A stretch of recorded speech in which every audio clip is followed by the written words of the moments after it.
Welcome to the Sherdog Radio Network preview for UFC Fight Night 261, Oliveira vs. Gamrot, also known as UFC Rio. I'm Ben Duffy of Sherdog.com. With me, as usual, is Keith Schillen, the executive producer of the Sherdog Radio Network. Keith, how are you doing today? I'm doing good, my man. How you doing? I'm doing pretty well. In fact, I went out and did something that's at least... no, it's definitely MMA related. My wife and I went to see the Smashing Machine this afternoon. Highly recommended.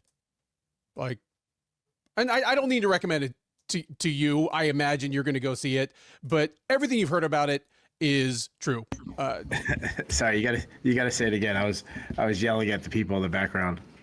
All right, I was telling kids to hit the bricks. And all right, good. What did you say? You saw the Smashing Machine? What? Yeah, went and saw the Smashing Machine with my wife today. It was outstanding. Oh, good. Just everything good you've heard about it. The original documentary was awesome. The original documentary was awesome, and for that reason, I kind of raised an eyebrow when I heard this movie was coming out. I figured this must be some sort of labor of love for Dwayne Johnson, but do we really need this? It was already one of the best sports documentaries of all time, easily the best MMA one. Sure. No, it's outstanding. And what makes it really, well, two things make it. One, the cast. Dwayne Johnson is incredible. Emily Blunt is incredible. Ryan Bader as Mark Coleman is fantastic. But then the attention to detail. You know Ryan Bader is my friend. Yeah, I do know this. Yes. We're best buddies. Yeah. Check out the recap for yesterday for that.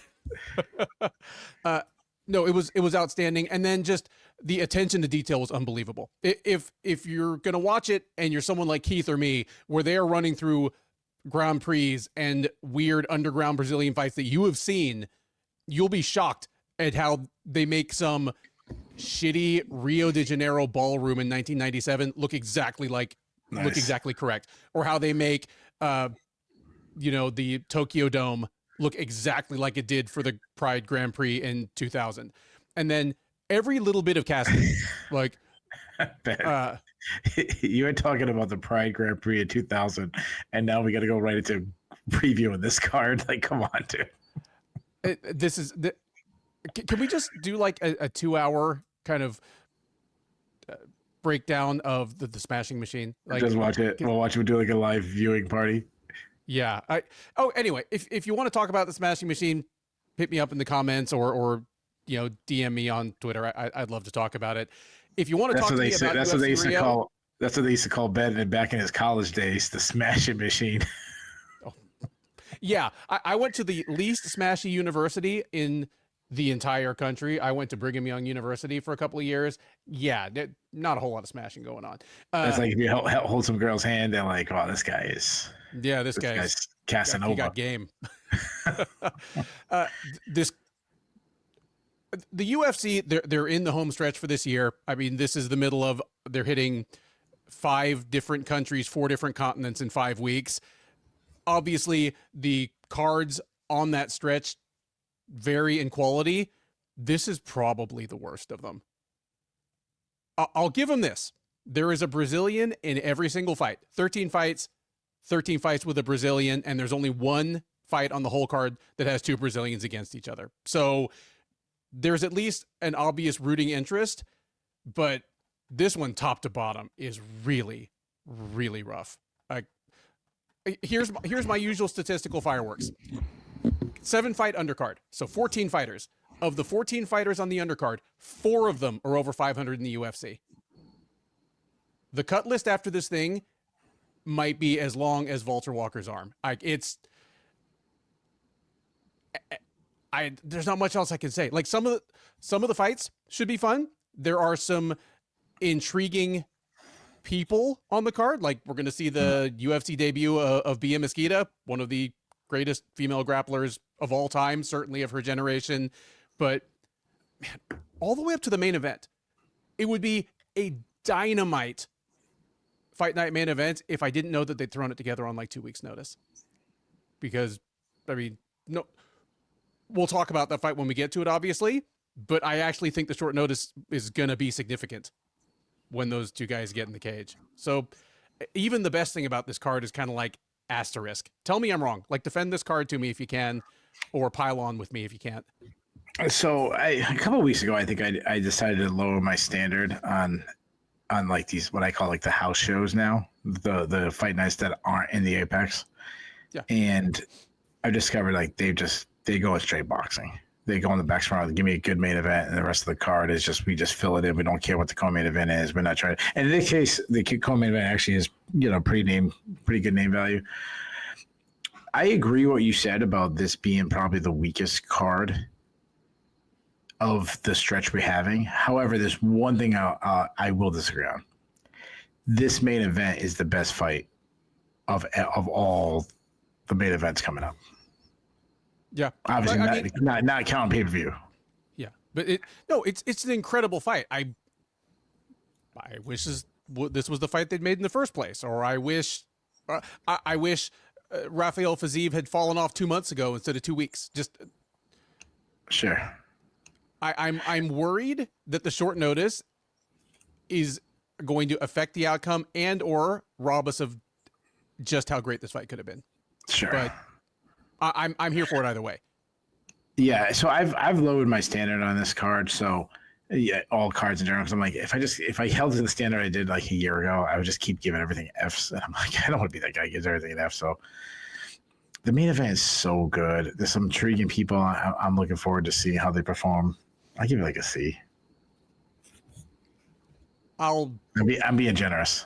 I'll give it a C minus, and that's generous for me.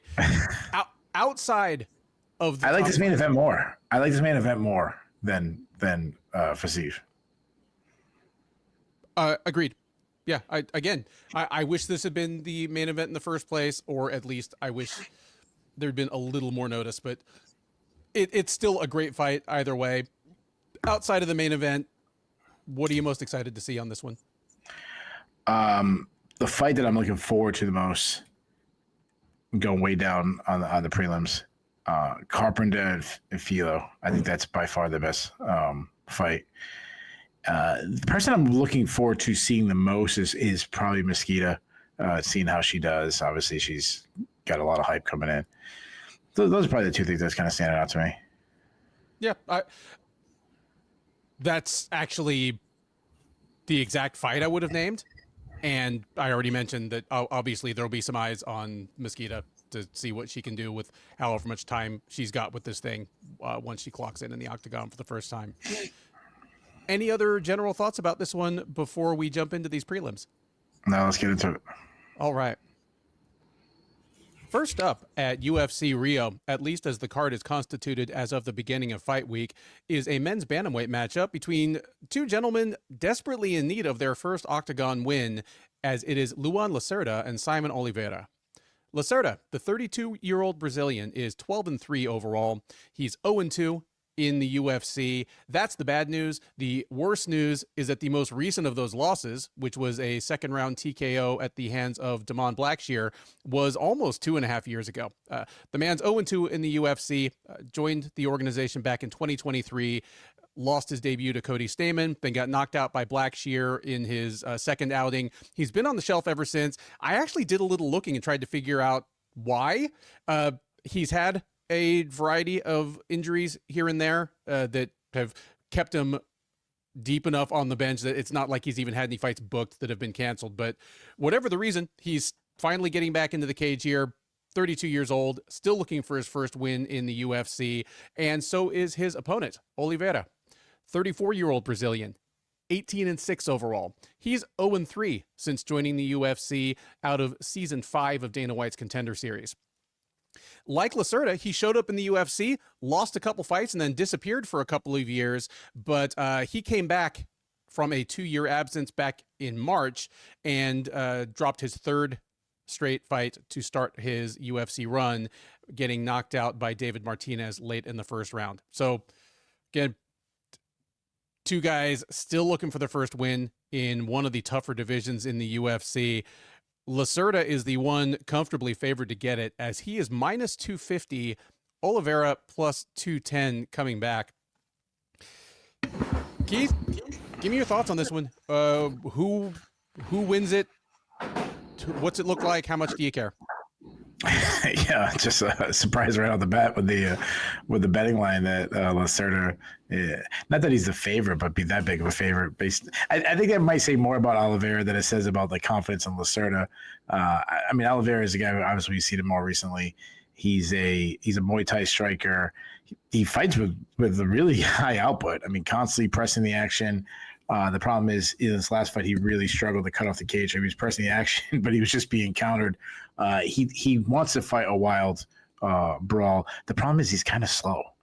He throws a lot of power shots. He'll throw a lot of spinning attacks, but he's not technical at all. He can overreach when he's just charging forward without any setups. He wants to be the one moving forward. He got a tough draw when he got Daniel Marcos. I mean, you know how I feel about Marcos. Marcos is really good, but I mean, he hated the pressure from Marcos. He has no defense. He mostly pillars, which is bad. He has got a big kicking game. He loves teep kicks. He loves calf kicks, though he doesn't check any leg kicks. David Martinez, another not too bad fighter, was chopping up his legs in that fight. He will take the fight to the ground, but he isn't a good wrestler. He'll just dive in for takedowns with no setups at all. If he gets the fight to the ground, he does have pretty good, good control. He will move to a better position. He does have 11 subs on his record, so like that. But I am worried about his chin after the Martinez fight. He took a lot of damage in that fight. Lacerda, he's a Muay Thai striker. He has this partial high guard where he has one hand right next to his chin, the other one kind of extended out. A little flat-footed, stands a little tall for my liking. He is a sharp counter striker, though. He's constantly fighting for the hand battle, winning the hand battle, which I like. He doesn't move his head enough. He tends to telegraph because he loads up on his counters. He wants to be the one moving forward. He has lost in the past when he's the one forced on his back foot, something that Oliveira is going to want to do to him. He's got a big kicking game, nice body kicks. He actually checks leg kicks, which is rare in MMA. He likes to grapple, but not a bad wrestler. Like I wouldn't call him a wrestler. I wouldn't say he's bad, but he took Cody Stamann down. He showed some good entries. I actually thought he beat Cody Stamann. He will pull guard, which I mean in 2020 I hate. He's a BJJ black belt. He got some slick back takes. He's got 10 submission wins on his record. He kept rolling for knee bars and paid the price for it against Damar Blackshear. But I mean, Blackshear's a really good grappler himself.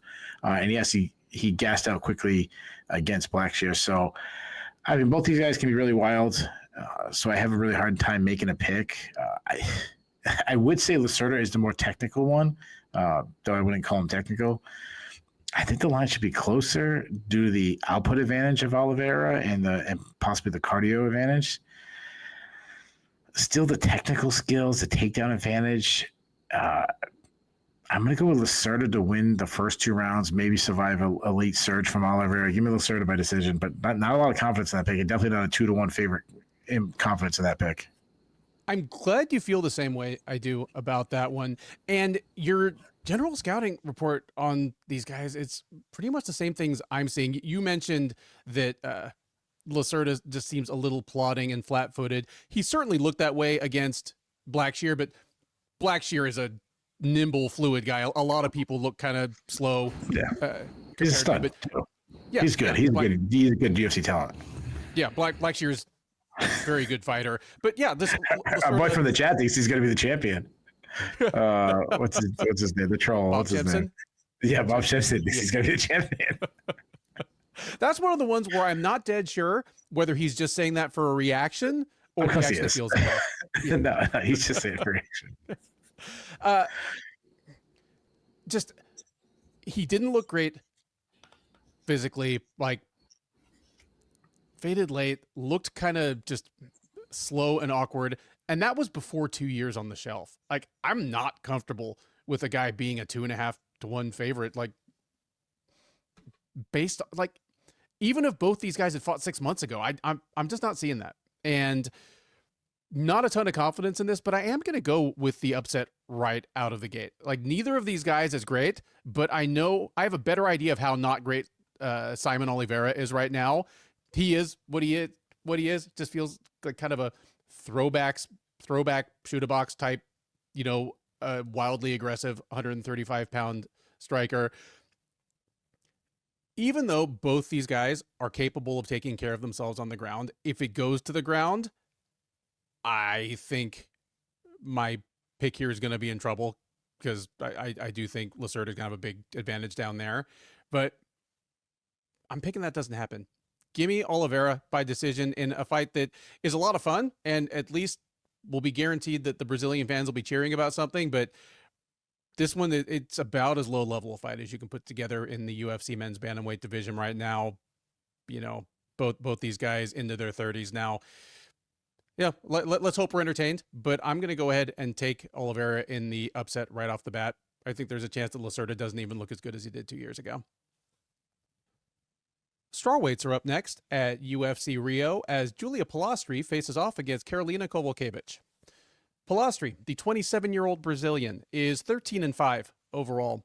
She's 1-2 since joining the UFC as a two-time veteran of Dana White's Contender Series. She lost on Season 5, won a couple fights regionally, came back for Season 8, won, and joined the UFC last summer. And like I say, 1-2 since then. She's coming in off a loss. She fought most recently back in March at UFC on ESPN, Moreno versus Erceg, where she lost a unanimous decision to Lupi Godinez. So she'll be looking to get back in the win column, even up her UFC record at 500, hopefully earn a new contract with the promotion. In order to do any or all of those things, she will need to get past the former title challenger, Kowalkiewicz. 39-year-old Pole, who will actually turn 40 about a week after this event, is 16-9 overall. She's 9-9 in the UFC. She's on a 2-fight losing streak. This will be her first time stepping into the cage this year. Her most recent appearance was last November at UFC Fight Night Magny versus Prates, where she lost a unanimous decision to Denise Gomez. So, mildly surprising that she's still in the UFC period right now, but she's only a couple years removed from a 4-fight win streak that saw her get back into top 10 type matchups. She wants to prove that she still has that kind of quality. She is not favored to get it done. Polastri is a very comfortable favorite here at minus 450, Kowalkiewicz plus 350 coming back.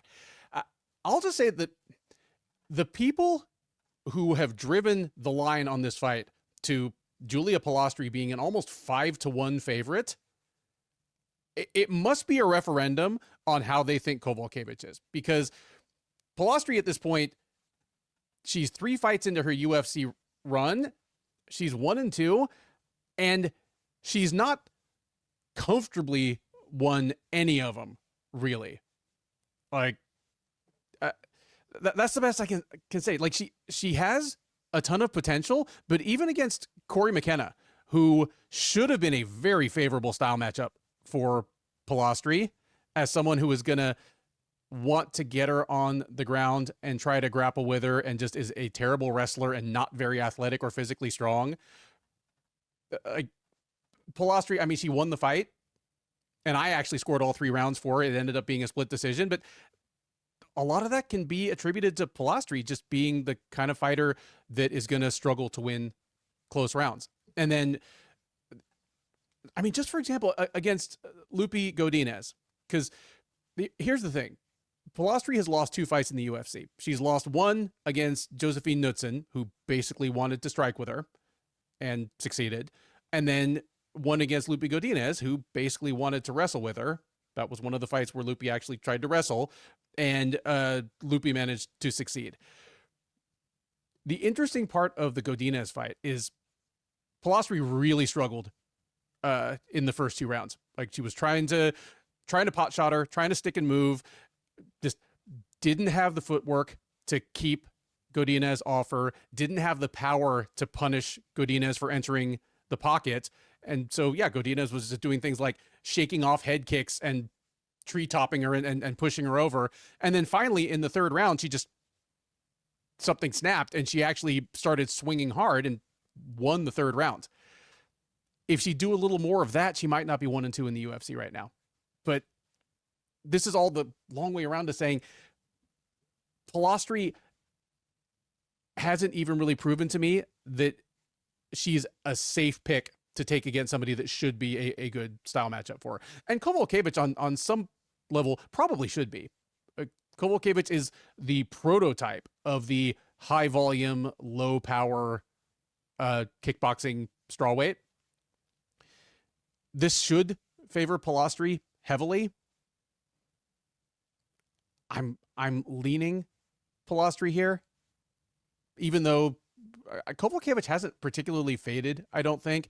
Like, she's lost 2 in a row now, but honestly, I think Yasmin Lucindo and Denise Gomez probably would have beaten her in her prime. Like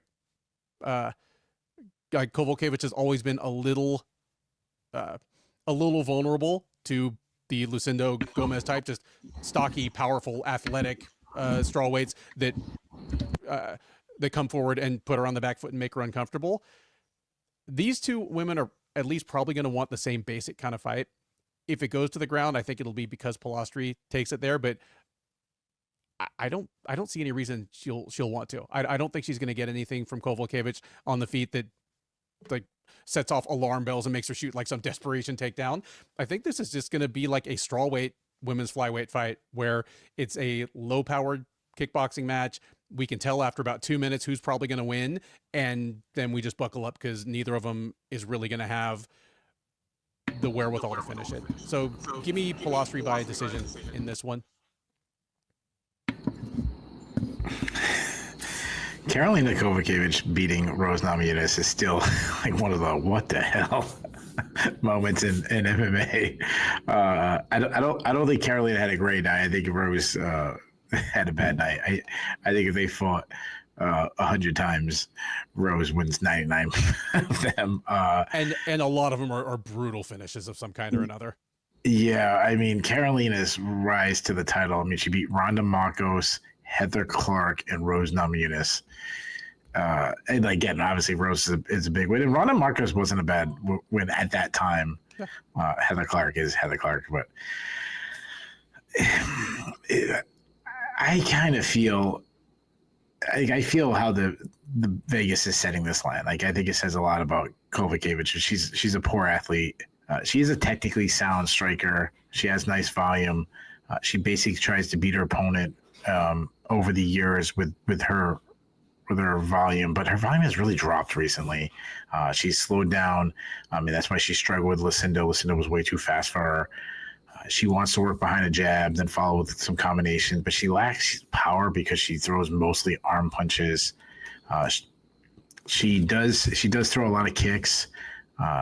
She's got a pretty good kicking game. She will close the distance also, and she'll try to drain her opponents in the clinch. I mean, we saw her, like you talked about her 4-fight winning streak when she was beating up Diana Belbita was in the clinch. She had success against Felice Herrig in the clinch. Good dirty boxing, good at framing and landing elbows inside. Got a little bit of a nasty streak in there than you think, based on her personality. Had some foot sweeps inside. Her offensive wrestling has improved, but her defensive wrestling is still really bad. Though she did show some improved defensive takedown defense against Denise Gomez. If you take her down, she will work back to her feet. She has a few subs on her record, but I definitely wouldn't call her a submission artist. Polastri, I think she's a good striker, very relaxed on the feet, Muay Thai style, stays directly in front of her opponents, slowly marches them down. Good volume. She's a bit of a builder, gets stronger as the fight goes on. She'll slide in the pocket and unload some big shots. When it's not, the big shots aren't there, she's just touching, waiting for those opportunities. She has some power for the division. I like that she targets the body. She throws a lot of kicks. She likes teep kicks. She likes hard calf kicks. She will drop her hands, leaving herself open to be countered, something that Kowalkiewicz can have success with the volume. I don't think she'll have success with the power. I don't think she's going to make her pay for that. She will pull her head straight back on the center line. Sometimes she rolls with punches, which I think never looks good to the judges. For a good striker, she eats a lot of more punches than you'd like. She can wrestle, though. Offensively, she does need to improve her takedown defense. I don't think stop takedowns from Kowalkiewicz would be a problem. If she's on top, good top control. She likes ground and pound. She has 3 subs on her record. So you mentioned it. Kowalkiewicz turns 40 this week. She hasn't won a fight in 2 years. I mean, she had this like semi-retirement. I wonder about her motivation. She has other avenues to make money. I'm with the betting lines. I don't know if she should be near, would you say 4 or 5 to 1 favorite, but I still expect a pretty dominant win by Polastri. I think she's better than Kowalkiewicz at this point, really everywhere. I say she batters her for 15 minutes. Give me Polastri in a pretty dominant decision. Heavyweights take the cage next at UFC Fight Night 261 as Valter Walker tries to keep his improbable win streak going at the expense of Mohammed Usman. Walker, the 27-year-old Brazilian, the younger and larger of the Walker brothers in the UFC, 14-1 overall, 3-1 in the UFC, and after losing his UFC debut a year and a half ago in just a bizarre performance against Lucas Dresky, he has 3 straight heel hook finishes in 21st century high-level MMA. I'm at a loss to explain it. You can go a long way towards explaining it by naming the victims. Junior Tafa, Dante Almeida, Kennedy Zechikwu. The most recent of those, the Zechikwu fight, was back in July at UFC on ESPN, Lewis versus Teixeira. And Walker, not wanting us to get bored, went for this strange kind of inverted heel hook from a position I've never seen one finished before. It is cool stuff. It took him just 54 seconds. Again, he's on a bizarre streak. He's looking to make it one more here. The opponent will be Usman, 36-year-old Nigerian American, the younger and larger of the Usman brothers in the UFC.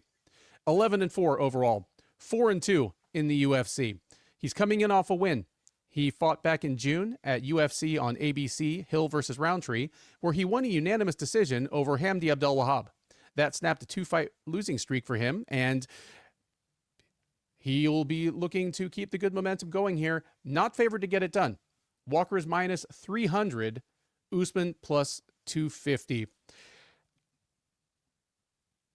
Both of these guys have been more successful than I thought they were going to be when they got to the UFC. I'll throw that out there. I assumed Usman was going to be gone by now and just a source of punchlines, but I mean, I still don't think he's a future contender or anything, but he's 4-2 in the UFC, and for what it's worth, he's got a game now. He seems to know what he's good at, and if it's good enough to beat the other guy, he wins. Walker, this can't keep going, right?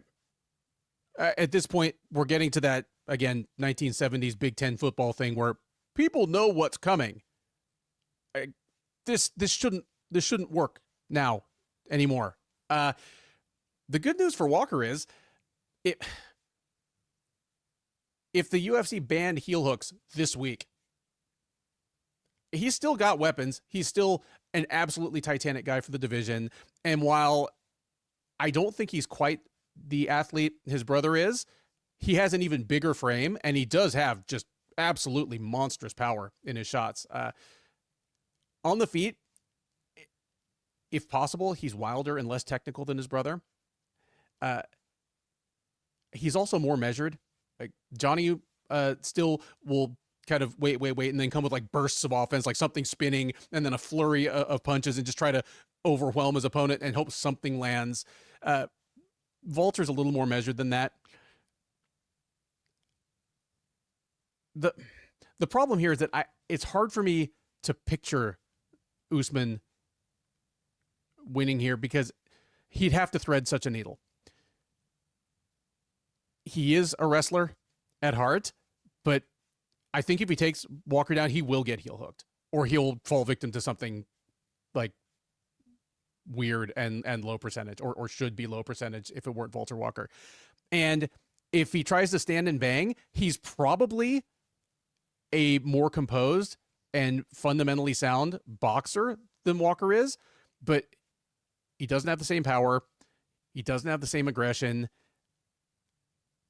He is going to give up a ton of reach. So if Usman decides to try and sprawl and brawl Walker, I'm not sure he's going to get the better of that either. So he's in kind of a choose your poison scenario here. And even if he does kind of, again, thread the needle and work this sprawl and brawl plan, it's weird to say, considering that Walker's last 2 fights have ended in like 2 total minutes of cage time, but I probably trust Walker better if this goes to a third round. I'm still not completely sold on Usman's ability to go 3 hard rounds against a live foe. So Walker's like a 3-1 favorite here. I actually get it. Why not? I'm going to say he just keeps the madness going. Walker by first round submission, and sure, why not another heel hook? I hope so. I hope so. It is definitely one of the one of the things in MMA that I'm really enjoying right now. The random heel hooks from Valter Walker. The UFC, their lineup, it's unbelievable the way they come up with who should be high on the card. It's like every single week they have random heavyweights on losing streaks high on the card.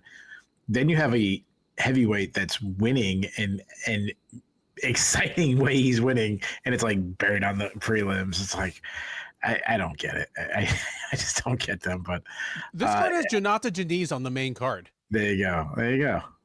Yeah, Denise and Pinto is that heavyweight fight that's high up, but Valter Walker, the submission artist, isn't. Valter Walker. I mean, he's a really, just like his brother, he's really big. He's 6'6". Since he's come to the UFC, he actually comes in better shape. He looks like he's actually training hard. His striking is ugly. No technique at all. He just pressures his opponent back, throwing big looping hooks. He is massive, so if he lands, he can get a KO. I mean, he has 6 TKOs in his career. Because of his size, he uses step-in knees really well. Going back to the regional scene, he hurt Alex Nicholson twice with a high kick, which I like. His striking defense is bad, though. He hits so many shots. He pulls his head straight back of the center line. His striking is to close the distance. He just swarmed Kennedy and Joko with pressure in his left. So he basically just bull rushed him against the cage to get the fight down. He can use his size well in the clinch. He loves knees inside. He isn't a bad offensive wrestler. His entries are pretty good, especially for a heavyweight. I mean, he easily took down Dontel Mays. Good control on the ground. When he throws, he has mean ground and pound. Obviously, you talk about his submission threat. He's this master of heel hooks, hitting from every position. I love it. I love that we have like a Husamar Paul Harris at heavyweight without holding on and breaking guys' legs for no reason at all, being a dick. But Valter Walker is kind of like this happy-go-lucky heel hook guy. He's gonna rip your tendons in your ankle and make you never walk again, but he's gonna smile about it afterwards. He has gas on the pass though, so I don't know if you said you trust him more than Usman late in the fight. I don't know how I feel about that, especially the way he fights. Usman, he's a counter striker on the feet, low output, those mostly single strikes. He tends to load up on everything, tries to land the big shot every single time. A lot of looping hooks, kind of just ducks his head and just throws. Very predictable because he throws the same looping right hand. He's slow. He has power, but he's not the power striker the UFC broadcast can pretend he is. I mean, he looks like if he hits, you're going to be lights out. It's just not the case. He's bad defensively. He lacks head movement, just turtles up. He also doesn't react well to strikes. I go back to the Thomas Petersen fight. He hated the pressure from Petersen. He was not reacting well to his strikes. He threw a lot of calf kicks against Jake Collier, something that he should try to do against Valter Walker. He is open to leg kicks himself. Eduardo Perez and Mick Parkin both had success against him by just kicking his legs. He will wrestle more of your snatch singles without much of a setup. He'd be more of a, he does better in the clinch, grinding away than looking for body locks or just putting against the cage and dropping down on the leg and running the pipe, then shooting takedowns from the outside. Against Junior Tafa, he got takedown just laid and prayed. Surprisingly, he's a weaker defensive wrestler. To his credit, he's such a big guy. If taken down, he's hard to hold down. Biggest improvement, I think, has been his cardio. He didn't completely gas in his last few fights, and I think that has a lot to do with the pace. He fights at a very slow pace. I'm going with you. I'm saying the fun still has. I'm taking Walker. I say Walker just bull rushes Usman. I think it looks just like the Kennedy fight where he just runs right over, gets to the clinch or gets to the hips, finds a way to get it down. I'm going to say the same thing. I think he rolls for a heel hook. I think he does it again. I say he catches I think, Usman gets out of the first and second one, and then eventually Walker catches him. Give me Walker by first round submission. Men's flyweights take the cage next in Rio as Lucas Rocha squares off against Stewart Nicoll. Rocha, the 25-year-old Brazilian, is 17-2 overall. He's 0-1 since joining the UFC out of Season 7 of Dana White's Contender Series. He made his UFC debut almost exactly a year ago, getting choked all the way to sleep by Clayton Carpenter, whom we'll be talking about a little later, in the second round at UFC Fight Night, Royval versus Tyra. He's been on the shelf ever since. He steps back in here, still just 25 years old, still looking for his first win in the UFC against Nicoll, who is looking for the same thing. 30-year-old Australian, 8-1 overall, 0-1 in the UFC. He made his debut over a year ago. It was last August at UFC 305, and he also was choked all the way to sleep, in his case by Jesus Aguilar. These two step in here, again, looking for their first win in the UFC. Rocha, slightly favored to get it done. He is minus 130. Nicoll coming back at plus 110. Keith, two young-ish, definitely young in the case of Rocha, flyweights that look talented, but it didn't go their way in their first fight, to say the least. Who do you like in this one, and do you like either of them as a factor in the division going forward? Well, one guy's name is Nicoll, so I can't go against him. I guess he's the long-lost Australian cousin or something. I mean, this is a card filler, if we're being honest. I think both guys are UFC talent. I don't think, take Lucas Rocha. Yeah, he's only 25, so I like that. He's a good athlete. He moves well. He likes to be all the way in, all the way out. When he stays on the outside, he darts into the pocket and he throws hard. He has fast hands. He has good power. He's got 10 TKOs. And really now he's just kind of stepping into his power years. Beautiful step in knee TKO on the Contender Series. He throws some hard calf kicks. Not much of an offensive wrestler and a weaker defensive wrestler, but he's not bad at scrambling. A little bit of a pretty decent grappler. Good get-up game. He was subbed by Clay Carpenter. Carpenter's that's a quality opponent, and he hated when he was pressured on the Contender Series. Nicoll, what I've seen of him, he's a well-rounded fighter, solid boxing, keeps everything tight, has 4 TKOs. Throws some hard kicks, especially to the legs. He likes to clinch and battle inside, knees inside. He's a solid wrestler, quick entries from the outside. He will shoot sometimes too far away without a setup, but he is relentless to get the fight to the ground. He also can get the body lock takedowns if he's inside in the clinch. If he gets it down, good top game. Wraps up the legs well, kind of like the Dagestanis do. Good ground and pound. He's a pretty slick grappler. Though he did get caught in a guillotine in his last fight, but he has three subs on the record. So, I said, as a card filler, I think more name-wise, talent-wise, I think they're both pretty good. I think both guys are fairly underrated. I favor Rocha on the feet because of the power advantage. I favor Nicoll on the ground because of his offensive wrestling advantage. I think both guys will have their moments, but I say takedowns from Nicoll is going to help him secure some close rounds in enemy territory. But give me Nicoll by decision. It's unanimous. I'm glad you see it kind of like I do.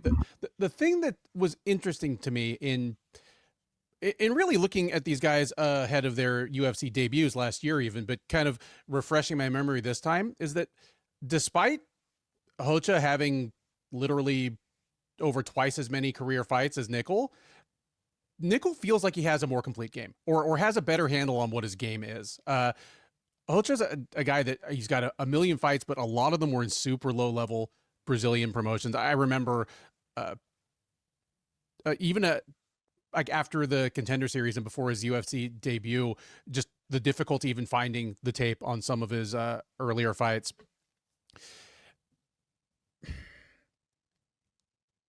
If someone gets a finish, it's more likely Rocha, I think. And I think it is because he hits hard on the feet and does usually throw enough volume to give him a chance of putting that power on the other guy's face. But like I say, just Nicoll feels like a veteran, even though this is his 10th career fight. I just feel as though he kind of knows what he's good at, will have a good idea of what he's better at than Rocha, or at least where this matchup favors him. And I figure he gets the decision by mixing in a few takedowns. And if he does it early, even if he doesn't secure the takedowns, I think it gives Rocha just one more thing to think about on the feet and maybe reduces the chances that he walks into something big.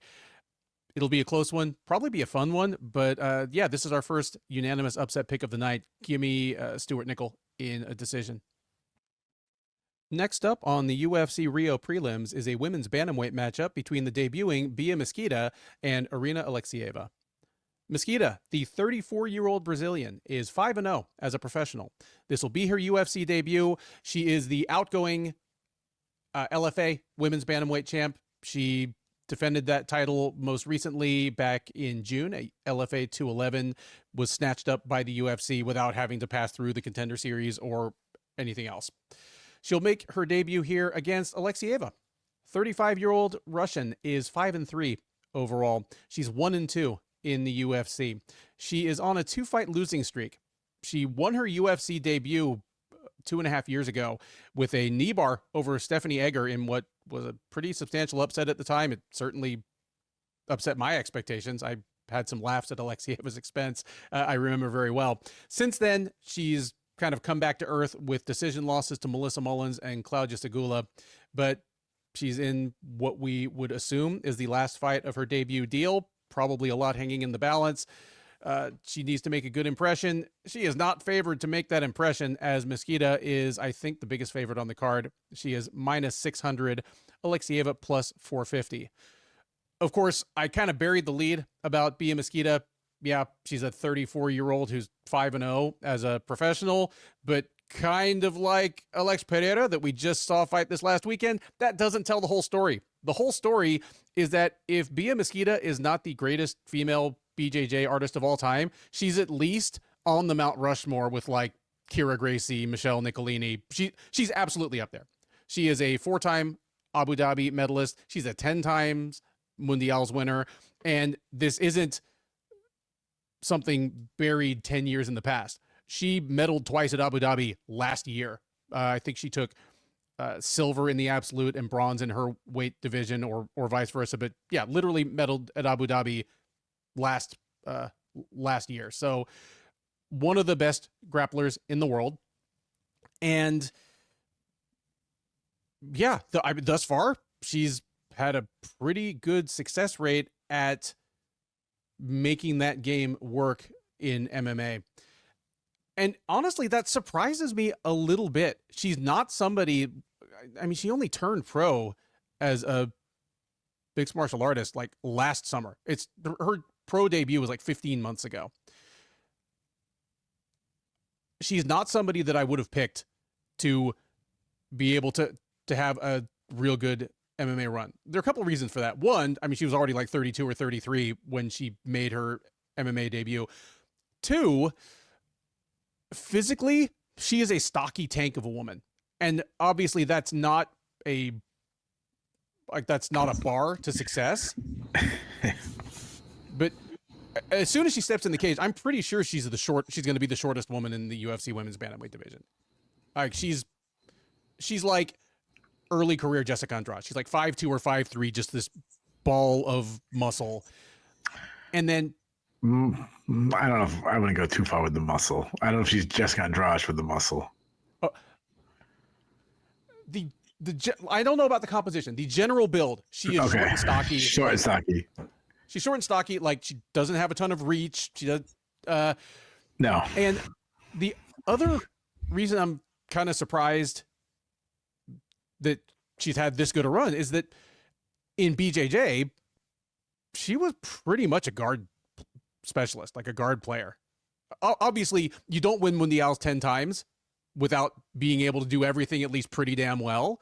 But left to her own devices, fighting other top grapplers, most of her best work was done from full guard. That's not a as we never cease to remind you, that's not a great ticket to success in MMA in the modern era. She's been fine, at least at the level of fighters she's been fighting so far. And while none of them are world beaters, the woman she beat most recently in LFA, Sierra Dinwiddie, is not bad. Like,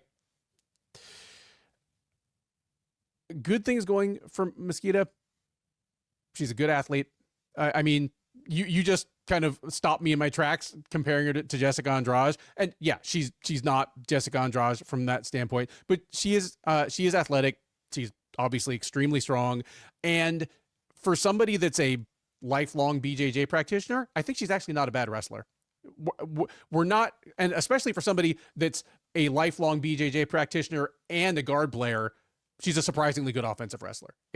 She clearly has at least been schooled on how to shoot, chain, and complete takedowns.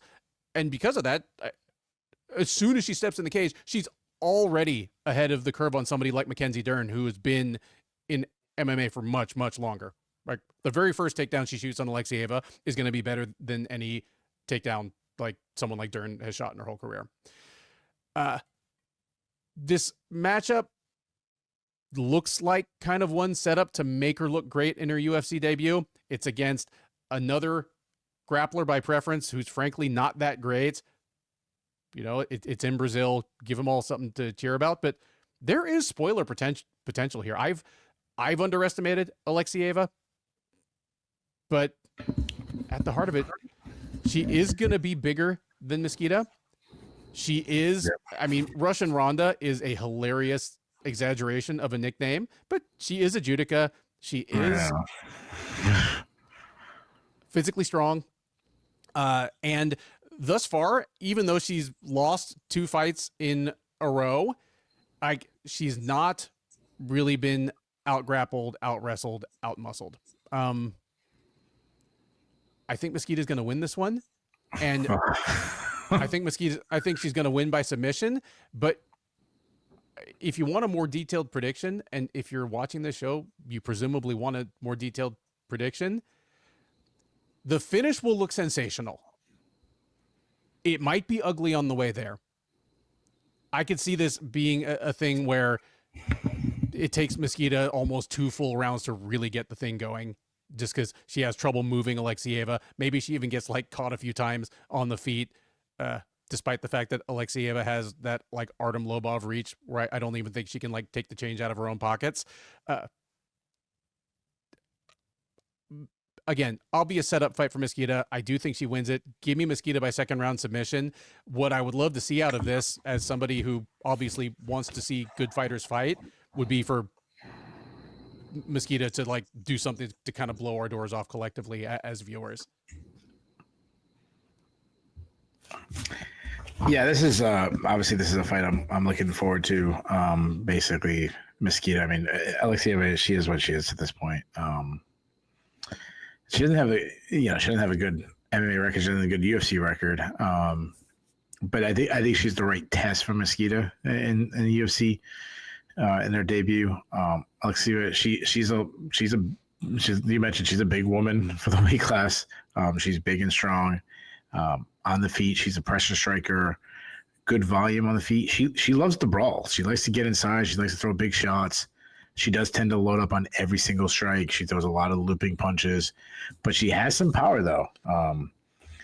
Big kicking game, hard kicks to the body. I don't know if she'll throw a lot of kicks against Mesquita, but she does have that in her arsenal. She will throw kicks without a setup, which would be really dangerous against Mesquita. Striking wise, no defense at all. She's one of those ones. She's willing to eat a shot to land some of her own. She lacks head movement. She will use her size and work in the clinch. She has that judo background, though I think her judo is overrated.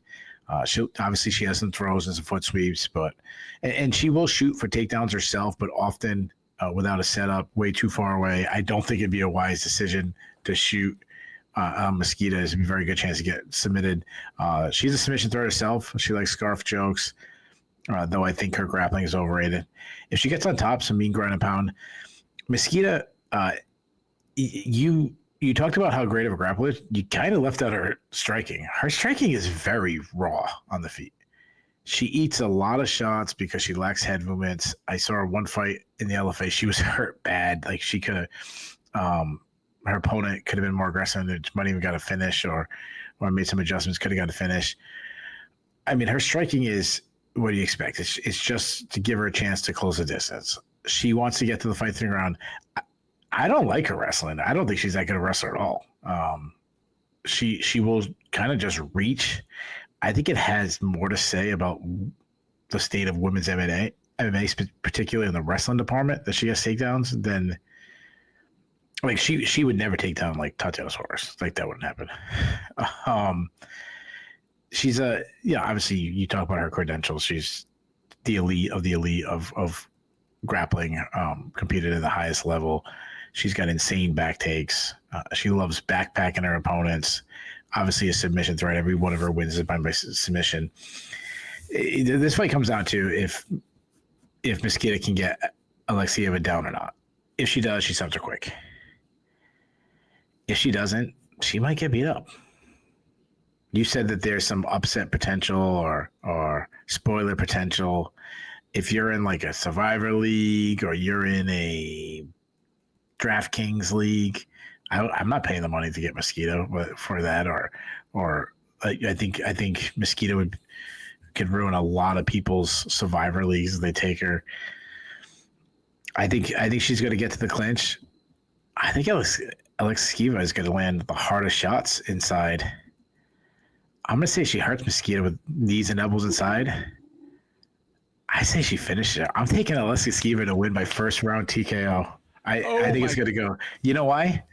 Because people gave me shit a couple weeks ago about, BJJ. BJJ doesn't work.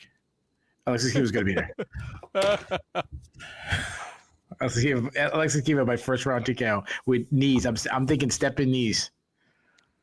I love the pick. I cannot wait to see. Like, you've succeeded in making me more excited about this fight. There you go. I can't wait. Heavyweights are back at UFC Fight Night 261 as Vitor Petrino faces off against Thomas Petersen. Petrino, the 28-year-old Brazilian, is 12-2 overall. He is 5-2 in the UFC. He's 1-0 at heavyweight.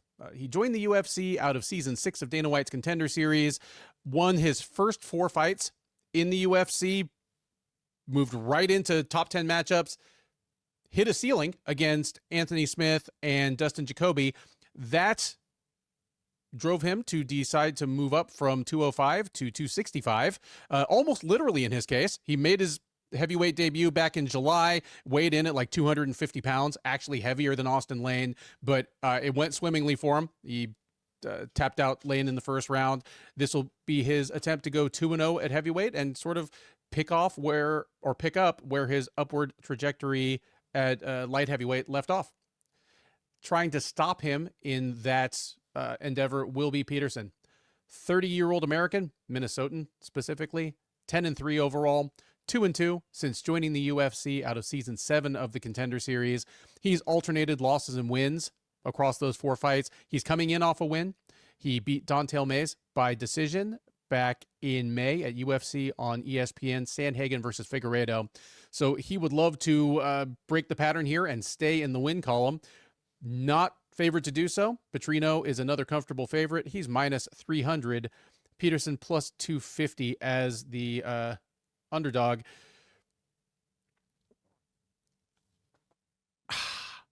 I'll say this. I absolutely like and appreciate that Petrino moved up to heavyweight. Like, I don't know if it's going to end up fixing all of his problems at 205.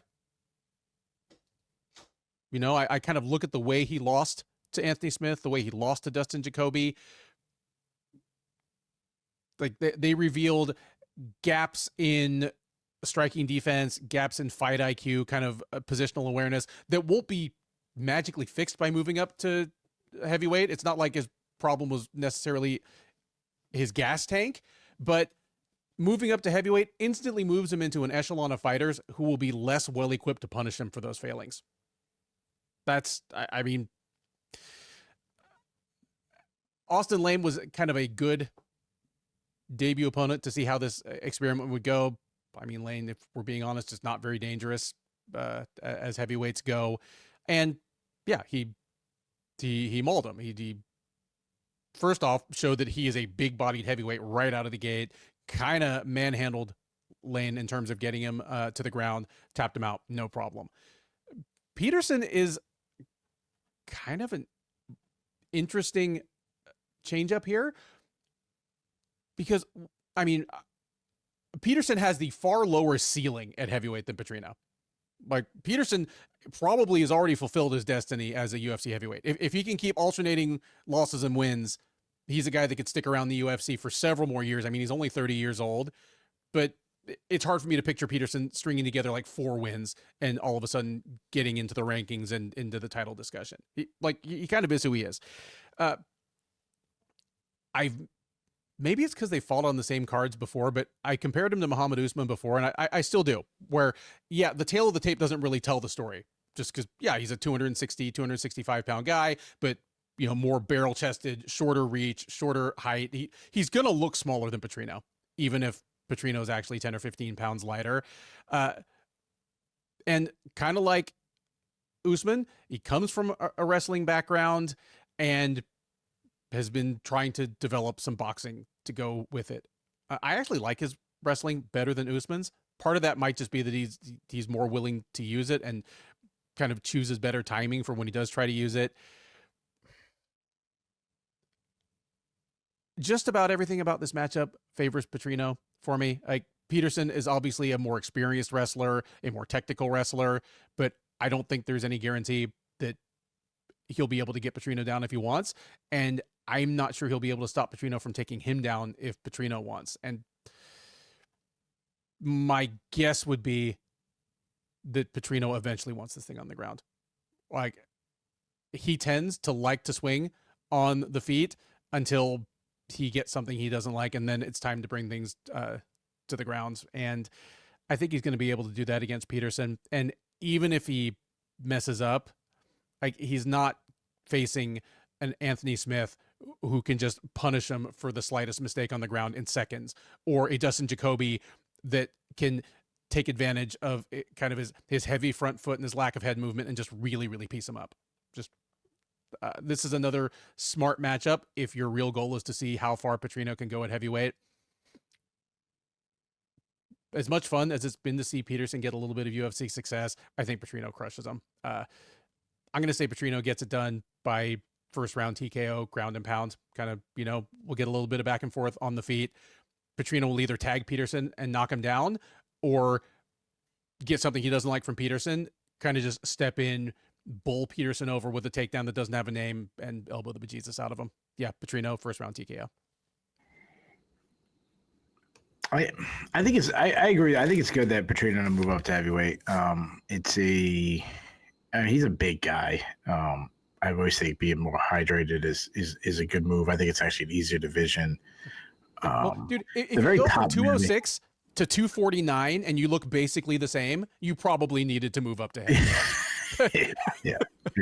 It's like Al's Overeem. Like, how many used to fight at 205? Lynn Vassell was another great example of that. Yeah, I've seen Lynn Vassell at Bellator many times, and the guy looks like a freaking NFL defensive end. Like, he is humongous. Like, what is he doing fighting MMA? Petrino, he's a good athlete, not NFL defensive end level, but he's a good athlete. Fast hands. You mean like Austin Lane that he just? Yeah, I know. Fast hands. He keeps everything nice and tight inside. Throws straight shots down the pike. He has power because he sits on his punches. I mean, go back to like when he smashed Modestas Bukauskas with one shot. A fight that has actually aged pretty well. He looks at elbows in the pocket. He works the body. He likes stepping knees. He throws a quick high kick.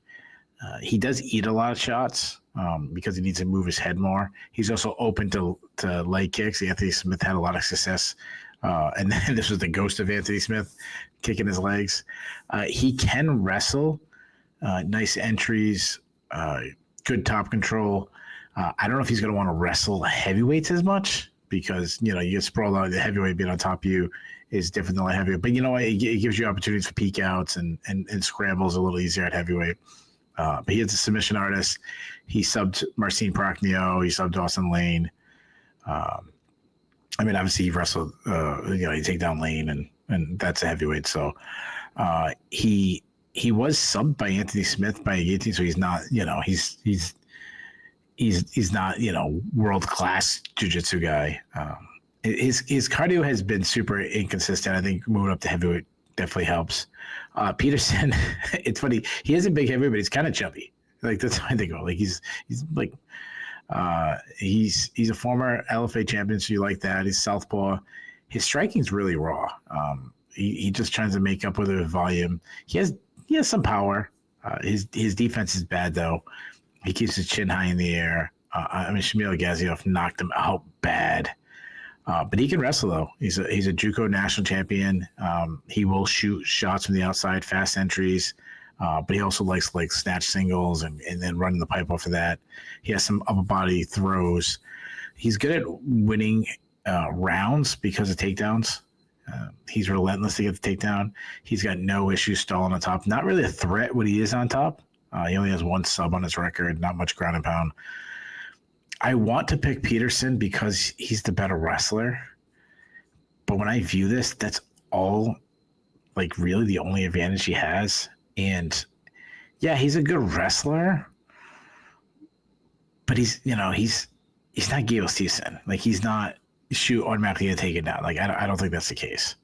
Petrino's so much faster on the feet. He's the better submission artist. I believe he should carry power up at heavyweight. I think he's the one more likely to get the sub. I think Petrino actually stops takedowns from Petersen. Petersen gets in bad position. I can see Petrino staying on top on the ground and catching a submission. I think he might land some shots from on top and then find the submission. Give me Petrino. I'm going to see he's got a submission. I'm going to see he does it pretty quickly. Give me some Petrino by first round submission. Next up at UFC Rio, and at least as the card is constituted as of the beginning of fight week, the top prelim features Jafel Filho against Clayton Carpenter. Filho, the 32-year-old Brazilian, is 16-4 overall. He is 2-2 since joining the UFC out of Season 6 of Dana White's Contender Series. He is coming in off a loss. He fought most recently back in May at UFC on ESPN Blanchfield versus Barber, where he dropped a unanimous decision to Alan Nascimento. Prior to that, he had been on a 2-fight win streak over Daniel Perez and Ode Osborne, both of them first-round submissions. So he would like to reclaim some of that momentum against Carpenter. Carpenter, 29-year-old American MMA lab product, 8-1 overall, 2-1 since joining the UFC, also out of Season 6 of the Contender Series. The good news is that he's 8-1. The bad news is that the one loss was in his most recent outing. The good news, or the redemptive news, is that it was against Tagir Ulanbekov, one of the stronger rising contenders in that division, and he wasn't completely outclassed. That was at UFC 311 back in January. Ulanbekov won the unanimous decision over Carpenter. So Carpenter looking to bounce back from his first career loss and is ever so slightly favored to get it done. He is minus 115, Filho even money plus 100 as your underdog. Keith, rate these guys for contender upside, 2-3 years down the road, and tell me who you think wins the fight. Obviously that division being flyweight is one of my favorite divisions, but it's also one of the shallower divisions. So it's a little easier to be a contender at flyweight. I like both these guys. I think they're both really good. I think they're both sneaky in the division. I think, there's a reason why I feel like it's always a cop-out when you ask me, oh, what's your favorite fight? And I'm like, I always pick the flyweight fight. But this will be a good one. I've liked what I've seen from Carpenter. I think he's a well-rounded fighter. Nice output on the feet. He's a good boxer. Keeps everything tight. Likes to slip and rip. Really springs into his shots. He has good power. He cuts angles really well. Switches stance in mid combination. I like his kicking game. Quick high kick, hard calf kicks. He has been rocked in the past, so it's a little concerning. He's a solid wrestler, though. Fast entries. He's got some good takedown defense. when he's, people trying to take him down. When he's on top, nice control. He looks to work to a better position. He is a submission artist. He's got 4 subs on his record. He has a knee bar submission win. If you put him on his back, he will play BJJ too much, which is concerning. Filho is another guy I think is well-rounded and good. He's a boxer on the feet, sets up his shots really well with feints. He does need to improve his output. He tends to lull a little bit and then explode with a combination. I like that he mixes up his attacks high and low together really well, kind of getting people guessing. Throws hard kicks, though he doesn't set them up sometimes to throw them naked. Due to his heavy boxing style, his legs get kicked a lot because he's very heavy on his front foot. He likes to close the distance and grind in the clinch. He looks for takedowns. His outside shot has improved. Before he used to just dive in. Now he can actually get takedowns. Though I still think he's better inside, in close with body lock takedowns. He likes slide bys and then backpack in. He's got some quick back takes. He's a submission artist. He's got 8 subs on his record. He quickly subbed O'Day Osborne. He almost knee barred Mohammed Makayev. Some people think Makayev tapped. He can get subs everywhere. He will lose position to chase a submission, which is concerning. If he doesn't get the submission, though, and he's on top, he's got a good ground and pound. But if you put him on his back, he struggles to back up. This is a fantastic fight. Like I said, I like both guys. I think this is the best fight of the card. I flip-flopped. I think both guys have their moments. Oh, man, I think Carpenter has the output on the feet, while Filho, I think, has the power on the feet. I think Carpenter has more weapons on the feet. Carpenter, I don't know who's going to get a takedown, but if there's a submission, I think Filho has a better chance of catching a submission. But due to the output, I say Carpenter's going to go to enemy territory. I think he's going to win a very, very close. I think he's going to win a split decision just based on his output on the feet. Give me Carpenter by split decision. I'd love to keep things spicy by disagreeing with you here, snatch up like a little upset value for myself. Because again, Filho, at least as of right now, is just the slightest of underdogs. But I see this one the same way you do. Carpenter's loss to Tagir Ulanbekov, it's concerning and it isn't. Like, it's not concerning because on one hand, Ulanbekov is an absolute stud.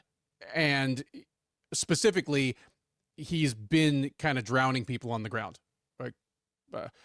He doesn't have Nurmagomedov as a last name, but I mean, he's the guy that kind of is starting to put on those type of performances more than some people that actually have the name.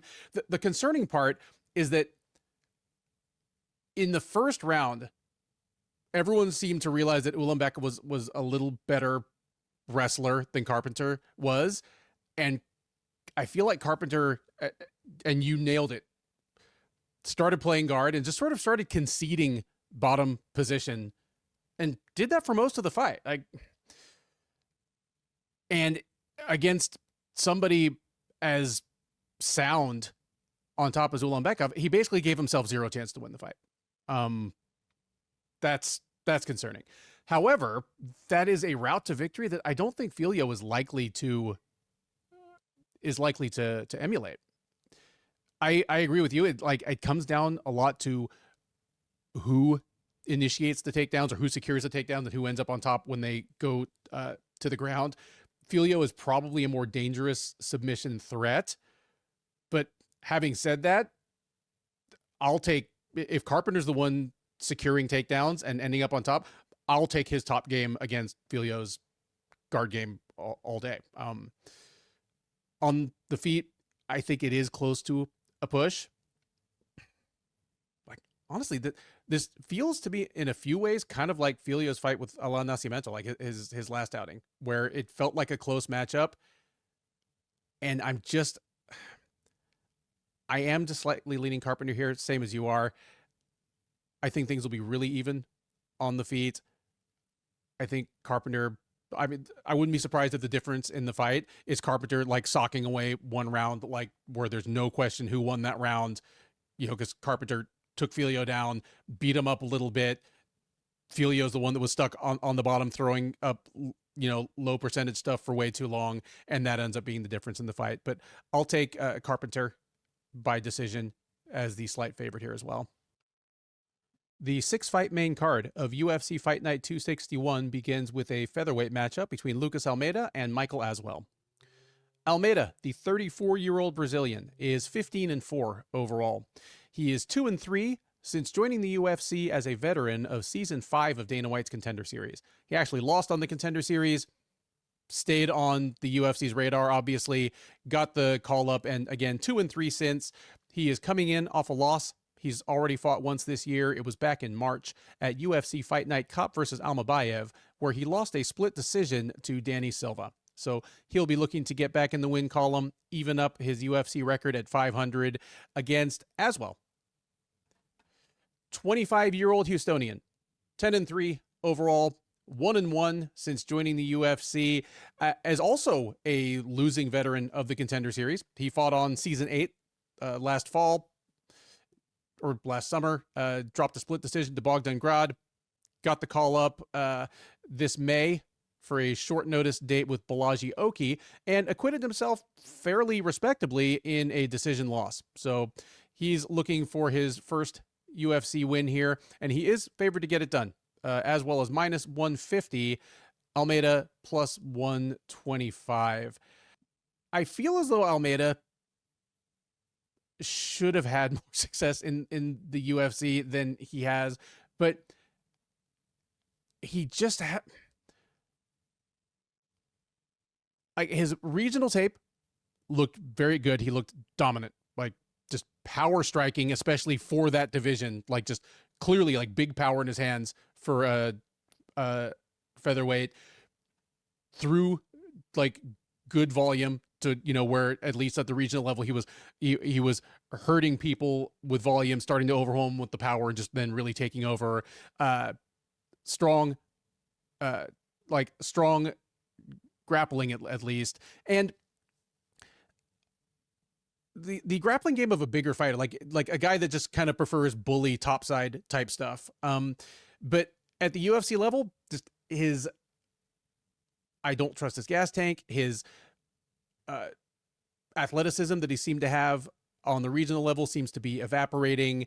I don't trust his durability. Just everything's sort of fallen apart at once. And you can attribute that to whatever cause you see fit. It may just be being a 34-year-old featherweight that already had a ton of fights before he even got to the UFC. But good test for Aswell. Aswell, super young kid. He's somebody that I've followed since literally his pro debut. I actually went back and looked today. His pro debut was Fury 46 back in May of 2021. And sure enough, I wrote a recap for that after watching it in person here in Houston. Like, I've literally been following this guy's career since the beginning. I had to watch him beat a few guys that I train with. I followed him even before that. I was at his first amateur fight. Yeah, like Keith drove Michael Aswell to his junior prom, in the car outside, right. So we wouldn't embarrass him.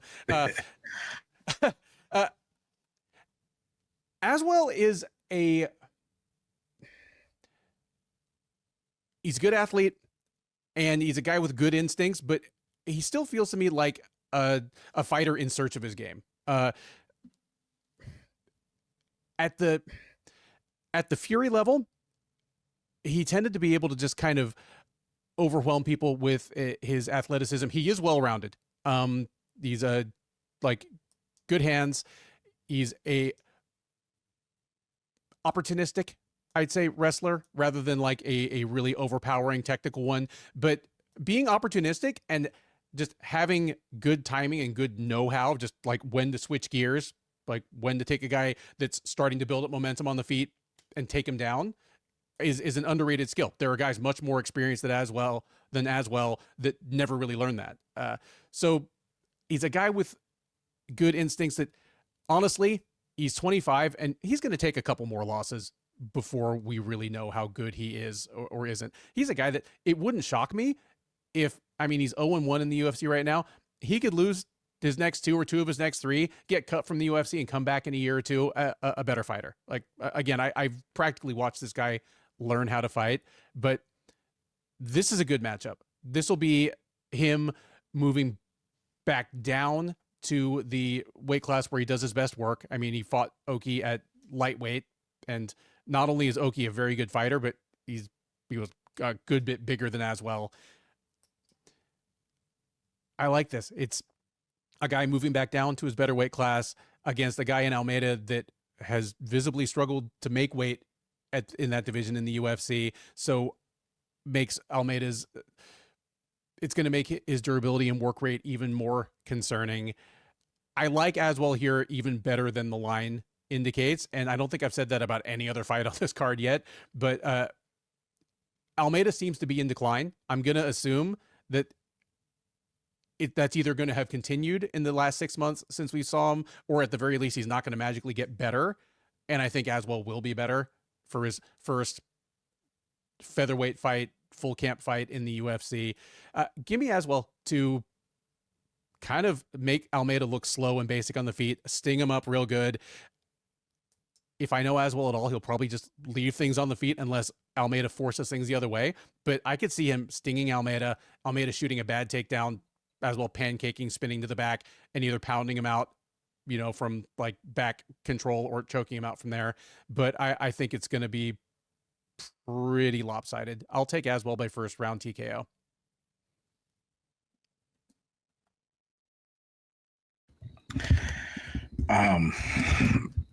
So yeah, this fight, Almeida, I kind of agree with a lot of things you said. Like he's big for the weight class. Not much of an athlete. Too big for the weight class. He weighed in 148 last time. Yeah. Too big for the weight class. Daniel Santos disagrees. Not much of an athlete. He's a solid striker, but his output has been really inconsistent at times. Sometimes he's high output, sometimes he's lower. Slip and rip striker. He avoids shots by L-stepping and taking some cut small angles. When he counters, he throws big combinations. He's got fairly fast hands, nice left hook. He likes to the left hook straight right combo. He dropped Timba Kawambe 3 times with that same combination. I like his step in knees. He throws a lot of calf kicks. Defense is an issue, though. He eats too many shots. He stands too tall. He likes to close the distance and use his size well in the clinch. Got some strong Muay Thai clinch. He will look for takedowns, but he's not really good at it. I'd say he's an okay wrestler, but his defensive wrestling is bad. He's shown some signs of improvement, but still I would put it in the category of weak. He needs to improve his get-up game. He does have 4 subs on his record, though. But past 17, he just easily took him down and easily subbed him. I don't mind his cardio, though. Michael Aswell. Let's talk about this guy for a second. All right. So he's got a good volume. He's got some good pop in his hands. And that's my entire assessment of him. And the reason why, I'll tell you, I was doing my research on him this week, and I was at court. And I was waiting to get to testify in a pretty big case. Someone died, someone was murdered, and this is how committed I am to this show. That any second I have some time, I'm pulling up my phone. I'm doing research on Michael Aswell. Problem is, I wrote my notes on the back of the report, and I left it at work, and I didn't realize it until. I don't know, about 20 minutes before the show starts.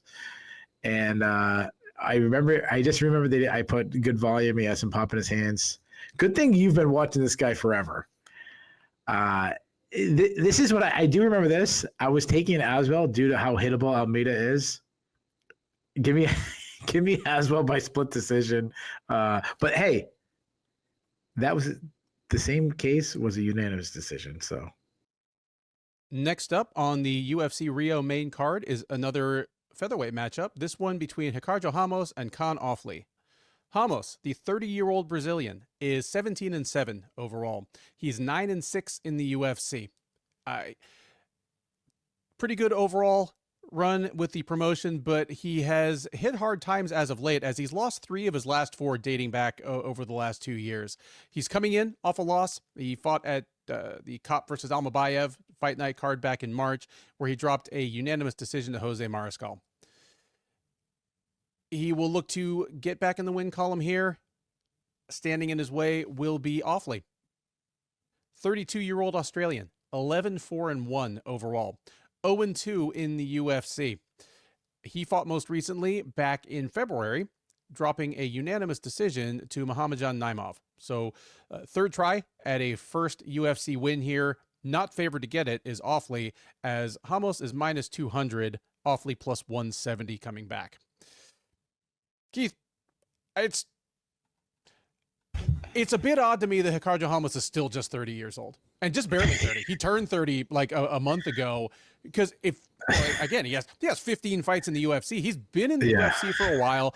He's been training in the US for a while. He's been with Team Alpha Male almost since the beginning.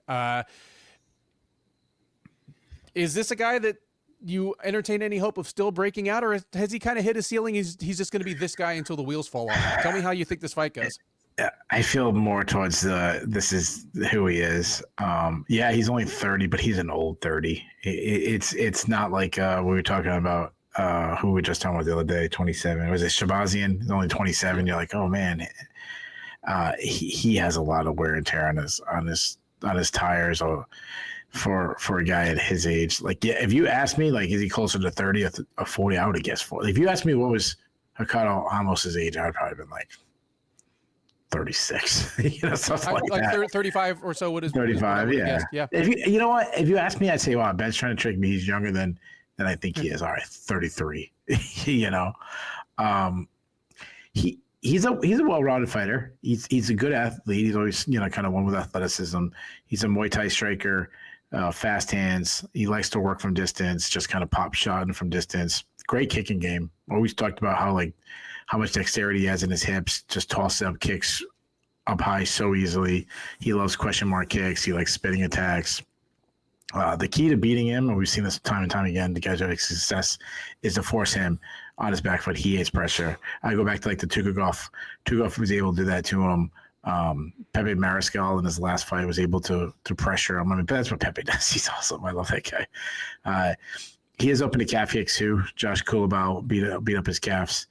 He likes to work in the Muay Thai plum clinch. He tries to kind of wear on his opponent inside the clinch. He's a solid wrestler. Likes body lock takedowns. He showed off some really good takedown defense against Tukagov in their fight. He's a good grappler. Nice top control, some good back takes. He's got 7 subs on his record. He uses those long legs to make his opponents have a hard time trying to shake them off their back. He will play BJJ off his back too much, which I don't like. He did get. I mean, he's not like a wizard when it comes to grappling. He was submitted twice in back-to-back fights recently by guillotine chokes. Ofli, I like Ofli. I think this is a big step up in competition for him, but he's a good striker. He uses a lot of pressure. Nice tight boxing. He has some snap on his shots. He draws powers by really stepping into his shots. Due to him constantly being on the gas, though, he will walk into some punches. You have to worry about his chin after being recently knocked out by Marion Santos. He likes to close the distance and work inside the clinch. He uses strikes to set up his takedown. He's a solid wrestler. He's got some fast entries, good top game, looks to move to a better position on the ground. He has some slick back takes. He has a submission threat. He has 5 subs on his record. So I don't have a really good read on this fight, and it has to do with Ramos. He is so inconsistent. One fight one fight would look like a title challenger or like a top 10 guy, and the next fight he looks like he's early prelims. At the end of his career, he looks like the guy that I think is 36. You said Ramos is the favorite, right?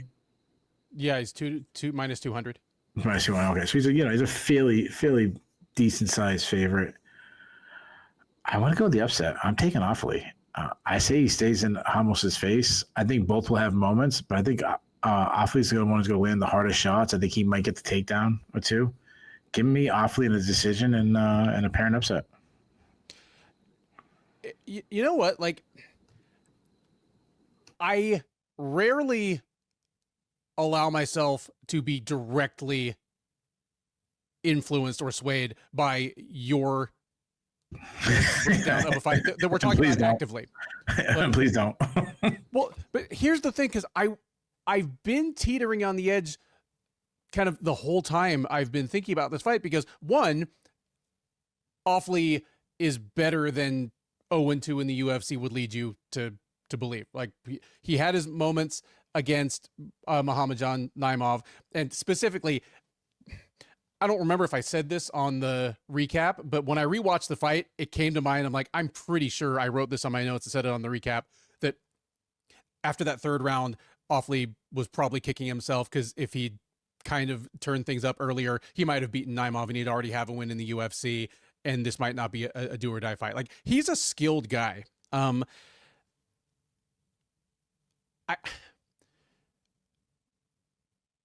I think even the version of him that fought Naimov might beat Ramos on the right night, because you're right.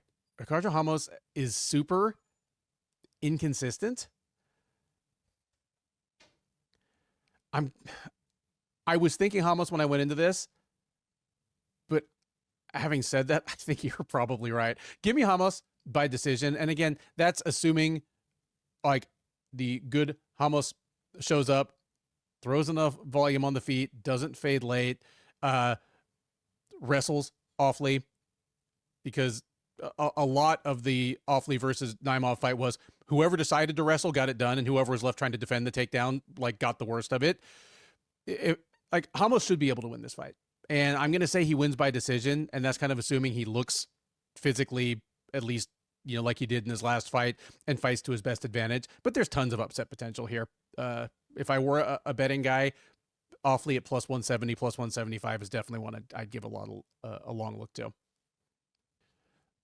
Up next on the UFC Rio main card is a heavyweight clash between Jhonata Diniz and Mario Pinto. Diniz, the 34-year-old Brazilian, is 9-1 overall. He's 3-1 since joining the UFC out of Season 7 of Dana White's Contender Series. He's coming in off a win. He took his first career loss a little under a year ago, getting hammered by Marcin Tybura at UFC 309. He came back this June at UFC 317 and won a unanimous decision over Alvin Hines to get back in the win column. He will look to start up a new win streak, prove that his best days are still ahead of him in this division against Pinto. 27-year-old from Portugal. A perfect 10-0 as a professional.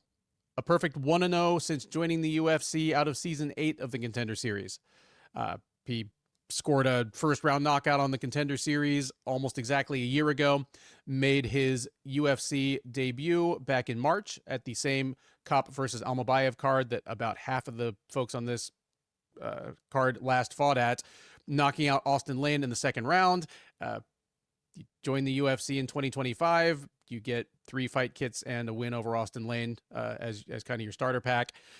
He's looking to go 11-0 as a pro, and he is ever so slightly favored to get it done. He is minus 125, Diniz plus 110 as your underdog.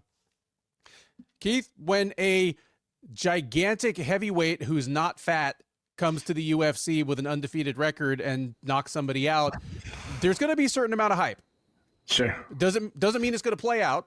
Like, they may end up being Rebellis to Spain and just end up being a complete joke. They may end up being, the next Cain Velasquez. I'm not saying Pinto is either of those guys, but which is he closer to? And does he get it done on Saturday?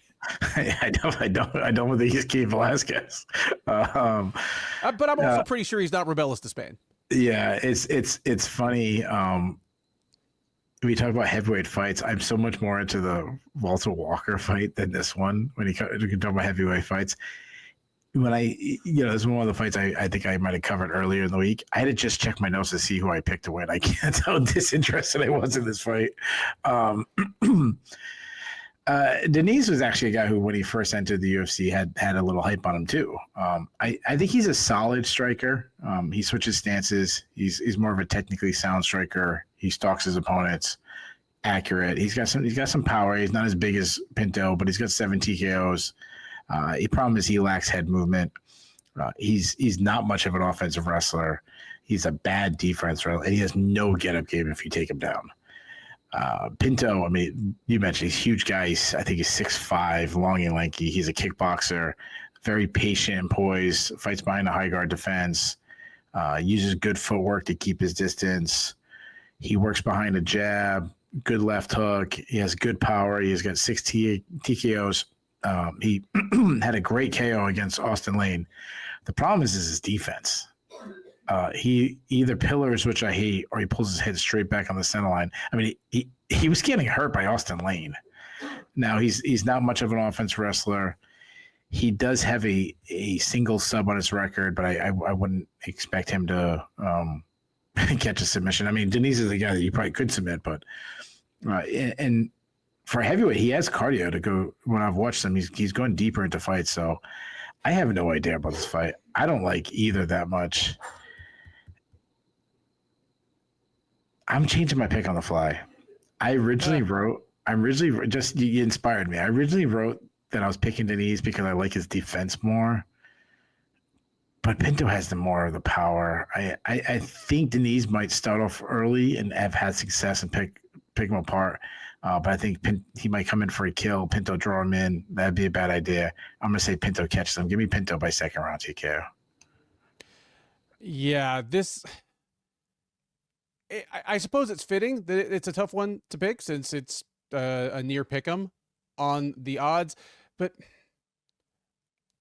I think a lot of the close line might be due to people not being sure what we have in Pinto, which is absolutely why I made you go first, because I don't have any idea what the hell we've got here. But I still am leaning Denise in the slot. You know what? You convinced me. I'm taking Denise too. I'm switching my pick back. Denise by second round TKO. I was like, whatever Ben takes, I'm taking. I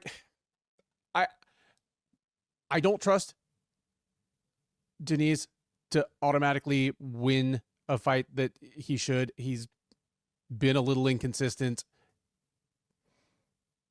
but Pinto, for a guy who's undefeated, and specifically undefeated and likes to handle things on the feet, just seems sloppy and hittable, and a guy that has gotten to this point getting away with some bad habits just because he's been so big and such a hard hitter compared to the people he's fought on the way up, because most of the people he's fought on the way up have been low level. I mean, his best win is actually probably Kasim Aras, who's doing pretty well in Octagon right now. But outside of that, the guy he beat on the Contender Series was not good. Austin Lane is probably the lowest level heavyweight in the UFC right now. Denise is going to be a big step up for Pinto in a way that Pinto is not for Denise. Give me Pinto to get it, or give me Denise to get it done. And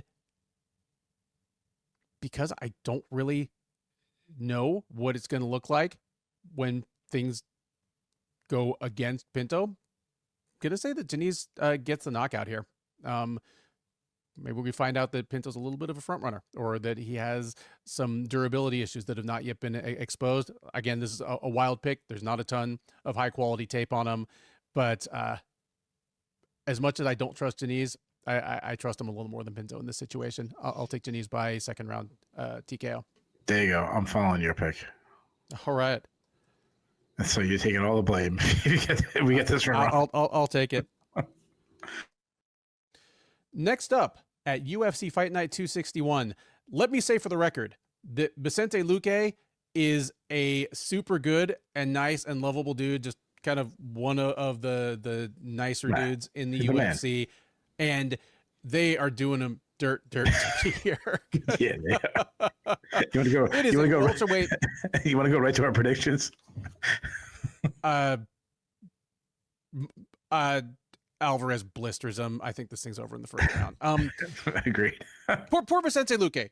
He was set up to face Santiago Ponzinibbio, which, if Santiago Ponzinibbio and Vicente Luque are going to be in the UFC in 2025, the kind of people they should be fighting is probably each other. I mean, it's mildly surprising that they didn't already fight each other in 2017 or 2018 or something, when they were two guys that were sort of separating themselves from the pack of action fighters in the welterweight division at the time, two relentlessly entertaining fighters who, on top of being entertaining, were actually putting together big win streaks. Like Luque won 5 or 6 in a row, Ponzinibbio won like 7 or 8 in a row, and then, got injured and disappeared for a couple of years. They were supposed to fight like 2 weeks ago, I think on the 22nd. Ponzinibbio falls out. Maybe he suddenly realized that he had taken 5 careers worth of damage and just like everything fell apart. I don't know. But the UFC did some rummaging around and they bring out Joel Alvarez for his welterweight debut. Habitual lightweight or lightweight plus Joel Alvarez steps in for his welterweight debut. There are 2 problems here. One, I imagine that Luque and Ponzinibbio would have been pretty close to even money. Like Pons may have been like a slight favorite. Alvarez slots in and he's immediately minus 550 to Luque's plus 400. And on top of everything, adding insult to injury, I should say, this is going to be Alvarez's debut at welterweight, and he's going to be a lot bigger than Luque on top of everything else. Let me finish the actual introductions. Luque, 23-11-1 overall, 16-7 in the UFC since joining out of season 21 of The Ultimate Fighter. Luque lost his last time out. He got anaconda choked by Kevin Holland in the second round at UFC 316 back in June. So he's looking to get back in the win column. Again, was expected to take on Ponzinibbio. Alvarez steps in here on 2 weeks' notice. 32-year-old Spaniard, 22-3 overall, 7-2 in the UFC. Again, all of that at lightweight or like 160-pound catch weights. He's stepping up to 170 for the first time here.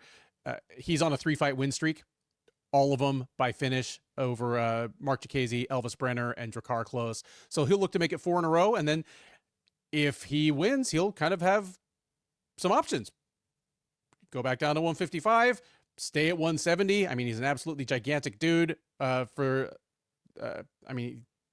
be one of the bigger welterweights in the division if he stays. But yeah, Alvarez minus 550, Luque plus 400. Luque at his best was an aggressive striker who was aggressive without being reckless. Like he was aggressive, but stayed fairly technical while still wanting wild things to happen. And then always had in his back pocket being a surprisingly good offensive wrestler and a very capable grappler, like just sneaky grappler. He was kind of fighting for the UFC record in Darce chokes with people like, Chiesa and Holland for a few years there. But everything he did it ran on durability. Win or lose, he took a heap of damage, and it finally caught up to him in recent years. He is an old 33. And yeah, he used to be able to take a few lumps, give back more, and either knock people out or very often his calling card used to be whoop on people until they would try to clinch with him or shoot a bad takedown. And then he'd either pancake them and take their back and choke them or just, Darce choke them right there. He can't do that anymore because he can't take those punches. And that makes fighting Joel Alvarez a bad proposition. I underestimated Alvarez. Like he's slicker, more technical, and he's even more athletic and quicker than I thought he was. I saw him when he first got to the UFC. He didn't have his weight cut dialed in as well, so he was dehydrated. I think he was probably fighting with that in mind a little bit, and I just saw him as this huge guy who was pretty technical, but was going to be at a speed disadvantage and athleticism gap against a lot of lightweights, and it hasn't really been the case. He's been sharp. He's been quick. It's good power in his strikes, and a little bit like Luque, even if the specifics of their style aren't the same, he has a deadly ground game, especially if his opponent is forced to initiate it because he doesn't like what he's getting on the feet. All of this just spells bad news for Luque. As I'm fond of saying, sometimes when you have a line this big, there is at least an obvious route to victory for the underdog. That it might be low percentage. That's why the line is what it is, but you can see it. This is one of the ones where for Luque to win, Alvarez would have to make just some kind of colossal mistake, because otherwise, even coming in on short notice, it's going to be up at welterweight. He should be hydrated and happy. Any question of his kind of hand speed, foot speed, athleticism should be dispelled by him being up a weight class. I think he's going to look great. I think he's probably going to style on Luque, and I think he's probably going to knock him out in the first round. And that'll make me sad because, again, Luque is a super good dude. Yeah, Luque is he's a man. Like, he is a ultra-violent human being, but like a sweetheart. Not the fight style, but the combination of sweetheart and ultra-violent dude in the cage just makes me think of Shogun. Yeah, I think that's fantastic. I think that's a fantastic comparison. I think Shogun, Shogun fits that perfectly. I'm trying to think of I can think of a better. Shogun. That's the one. That's a really good one. Yes, put in the comments. Think of somebody else who's like a wicked good. Holloway, maybe. Wait, what's that? Like Holloway, maybe. Yeah. Holloway would be another like fit in that category of like super. I mean, these guys are like good people who are violent, but I mean, like they come off like just the nicest guy alive, but then he's gonna murder you. And like Holloway is a nice guy, but Luque is always one of the smiliest guys on the stand at press conferences. Like that type.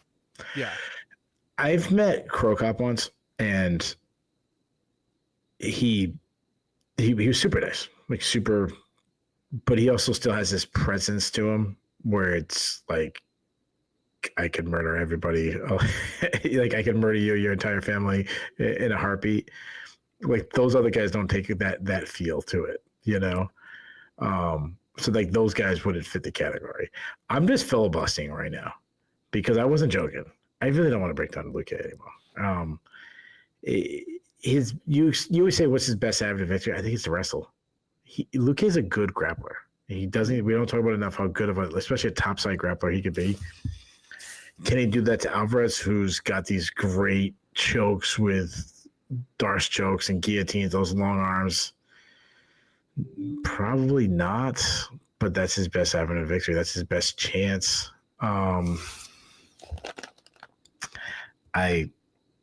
I think Alvarez, I think he hurts him on the feet. I think this is the passing of the torch fight. I don't think Luque can eat shots anymore. I think he gets hurt on the feet. I think Alvarez lands easily. I think Luque will look for takedowns and will miss it, get hurt, and I think Alvarez finishes him. Give me Alvarez by second round TKO. That brings us to the co-main event of UFC Fight Night 261. A men's bantamweight matchup between former flyweight champ Deiveson Figueiredo and rising bantamweight contender Montel Jackson. Figueiredo, the 37-year-old Brazilian, is 24-5-1 overall. He is 13-5-1 in the UFC. Obviously, he had a storied run at flyweight that brought him at least into the conversation of the best of all time, second best of all time in that division. He decided to move up to bantamweight after his 4-fight rivalry with Brandon Moreno. He opened up his bantamweight run with 3 straight wins, bringing himself right into title contention in his new division. Since then, things have not come crashing back down, but have definitely hit some obstacles in the form of back-to-back losses to Petr Yan and Corey Sandhagen. The most recent of those, the Sandhagen fight, was in the headliner of UFC on ESPN 67 back in May, where Figueiredo was probably getting a little the worse of a competitive fight before falling victim to a knee injury late in the second round. So he needs to prove that,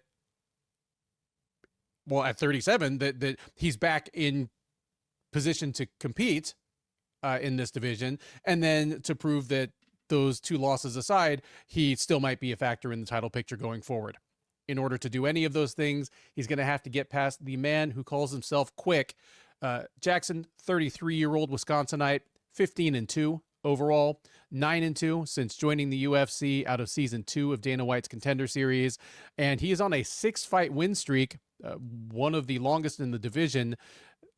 dating back 5 full years at this point. He lost a competitive unanimous decision to Brett Johns back in summer of 2020. Since then, he has wins over Jesse Strader, JP Bays, Julio Arce, Hani Yaya, Damon Blackshear, and in his most recent outing at the same Sandhagen versus Figueiredo card, Daniel Marcos, whom he handed his first career defeat. So coming in off that high, having stolen some of the momentum from another of the hottest fighters in the division, Jackson gets a marquee posting here in hostile territory, and he is comfortably favored to make the Rio crowd pretty unhappy. Jackson is minus 300, Figueiredo plus 250 coming back. Not tipping anything about the odds, even though we're at the co-main event here. It is not at all out of the realm of possibility that Brazilians could go 0-6 on this main card. Wow. Which that'd be fantastic. I'd say nothing against Brazil, but just to see it happen. Yeah. But here's the thing, like, knowing Brazil cards from the past, it's not like they'd riot and start throwing things if all the Brazilians started losing. They just all leave. Like, we remember that card at the beginning of COVID where the last like 2.5 fights, the arena was literally 90% empty. Like, that's what we might get instead. Tell me, I mean, obviously Montel Jackson is the real thing by certain definitions of the word, but yeah, tell me who you think wins this. And assuming stop me right now if you're not picking Jackson, but if Jackson wins, is he a title contender sooner than later? Yeah, well, I didn't want to stop you, make it obvious who I was picking, or not stop you, but you beat Davidson Figueiredo, your next opponent's in the top 10. So yes, he's we do the recap show. He's this is definitely someone we'd match make. Like, we don't match make every single guy in the card on the recap simply for time purposes, but also like interest. Looking at the, going way deep on the card, find some prelim that makes sense. Like, okay, who cares who Julia Polastri's fighting next? Exactly. Jackson, I mean, he's fighting a top 10 guy if he wins. He's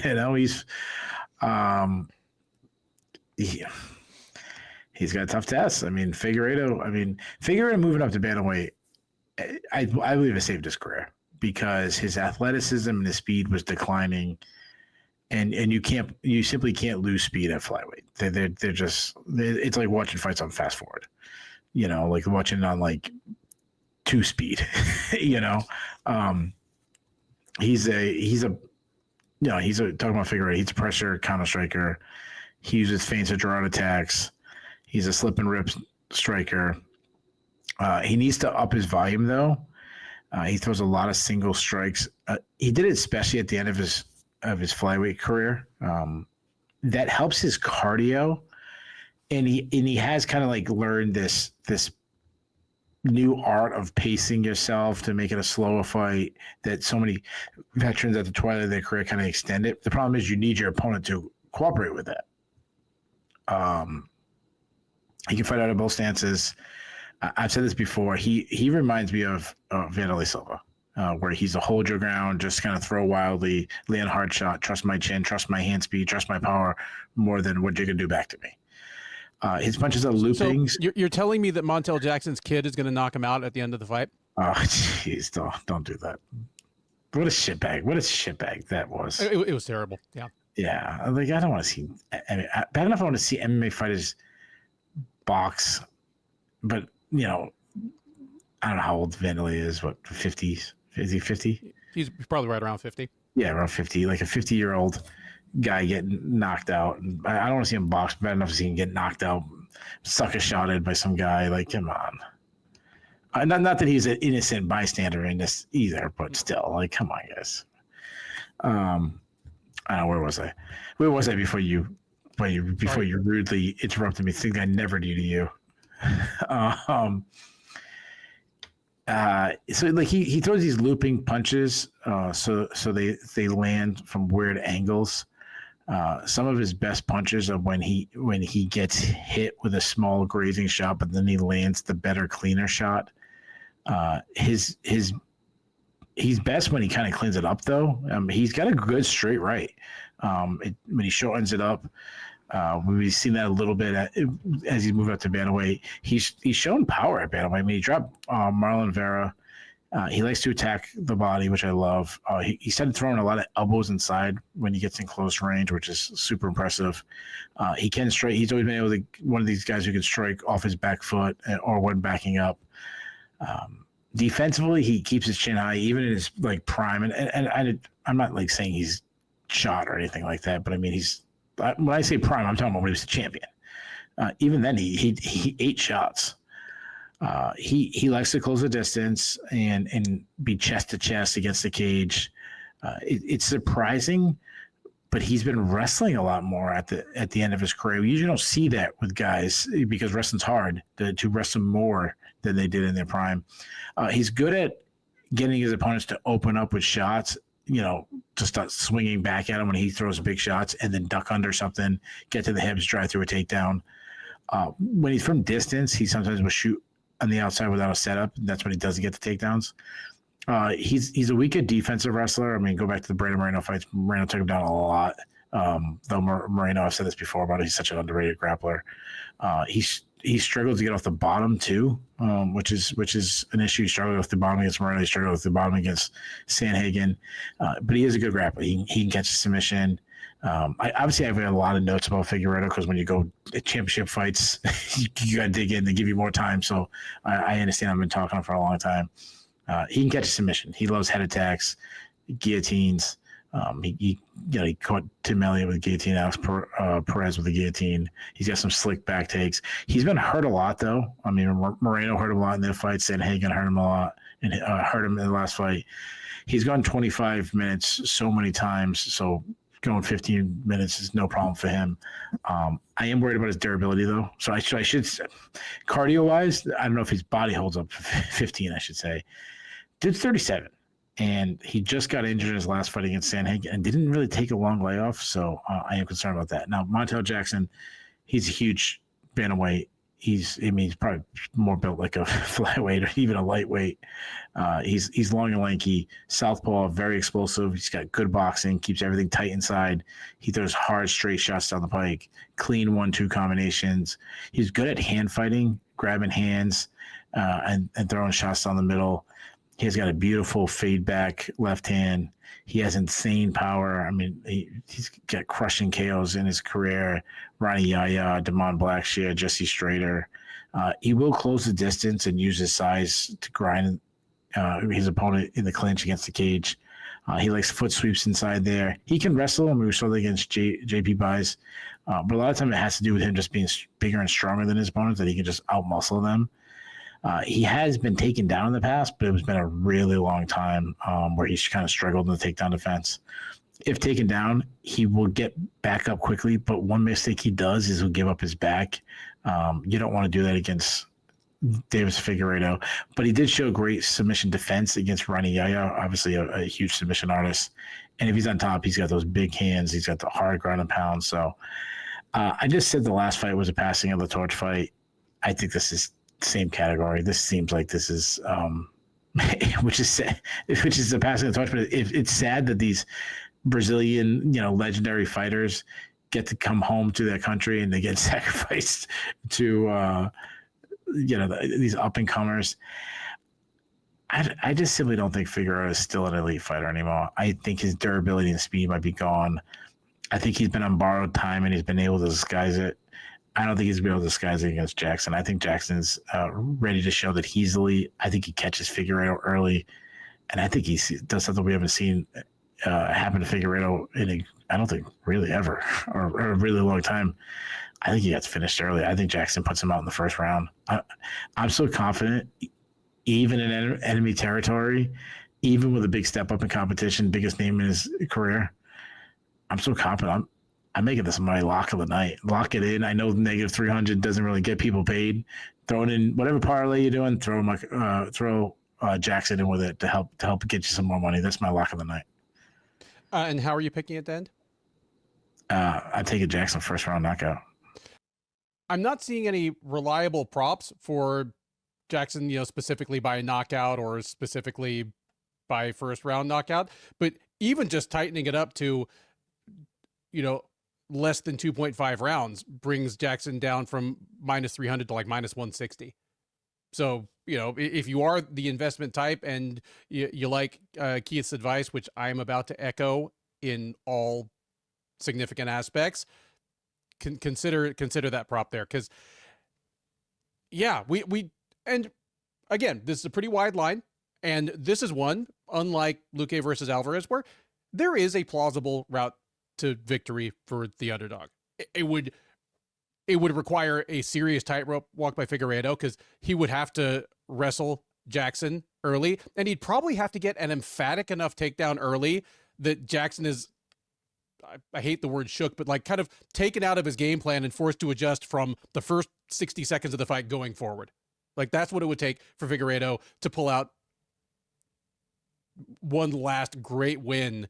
And hell, considering he's going to turn 38 in like a month and a half, snapping Jackson's 6 or 7 fight win streak, I mean, would be a fantastic win for him. There's a route for him to do it, but I'm with Keith here. We have never seen Deiveson Figueiredo knocked out. Like he has, TKO losses, but they're due to injury. We've seen him hurt before, but he's always had great durability, great recoverability, great smarts. I mean, you look at his 4 fights with Moreno, he got hurt plenty of times and just was able either to bite down and hit Moreno back with something that either hurt him or made him back off and he couldn't take advantage, or hit a takedown. We've never seen Figueiredo just flat, cold cocked. And he's now fought 5 times at bantamweight, including against some hard hitters. Still haven't seen it, but Jackson hits harder than all the rest. Like Cody Garbrandt hits hard. Marlon Vera hits hard. Jan and Sandhagen both hit hard.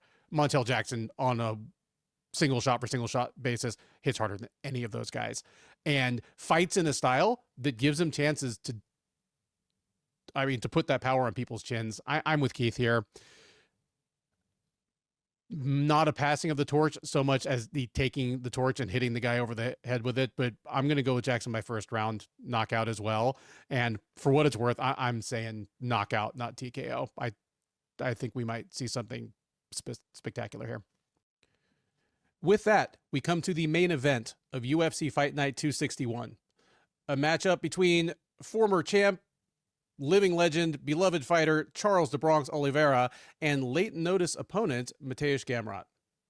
Oliveira, the 35-year-old Brazilian, is 35-11 with 1 no contest overall. He is 23-11 with 1 no contest in the UFC.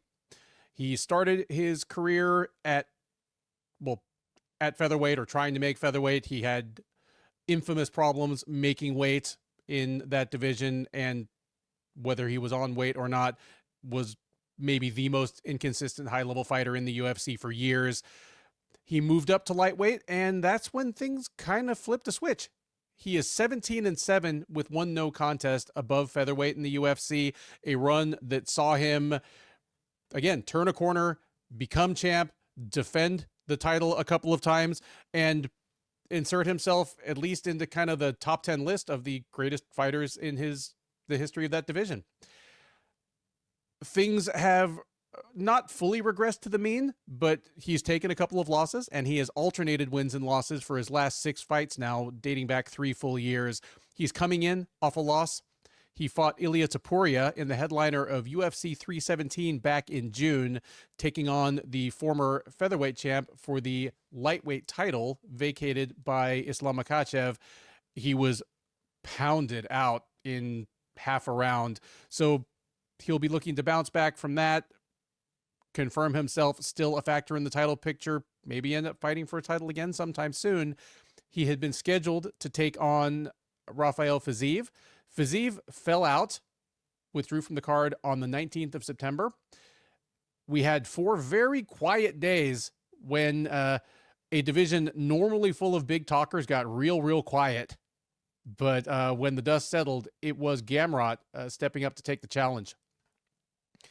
Gamrot, 34-year-old Pole, 25-3 with 1 no contest overall, 8-3 since joining the UFC as a former 2-division champ in KSW. He was the lightweight champ. He also moved down and did a one-off title fight at featherweight, won that title, but joined the UFC to pretty high expectations and has mostly fulfilled them, slotting in immediately as a top 10 fighter and staying that way for a good 5 years now.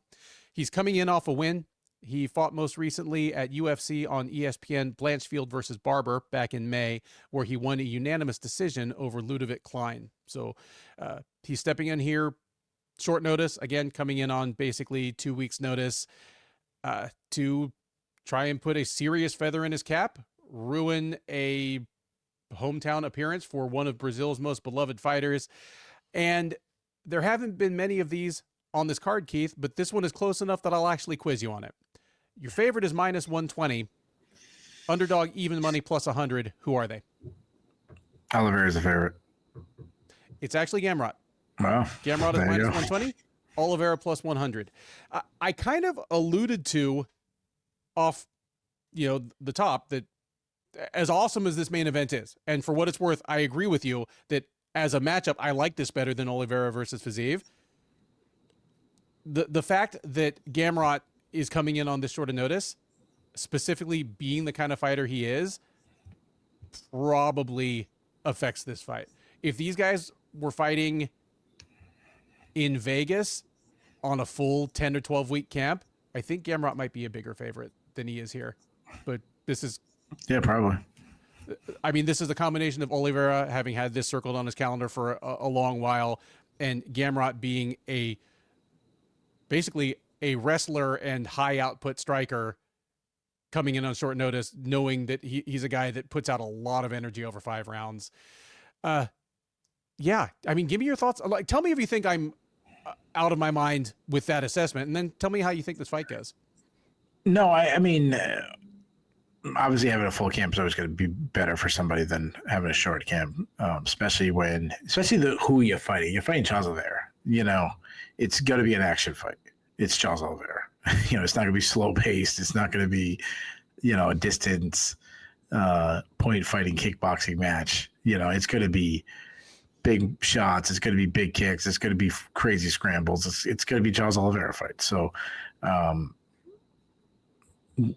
Gamrot's been around, so I'm not worried about him gassing. But yeah, if he slows a little bit in a fight that I expect to be bonkers, that hurts him.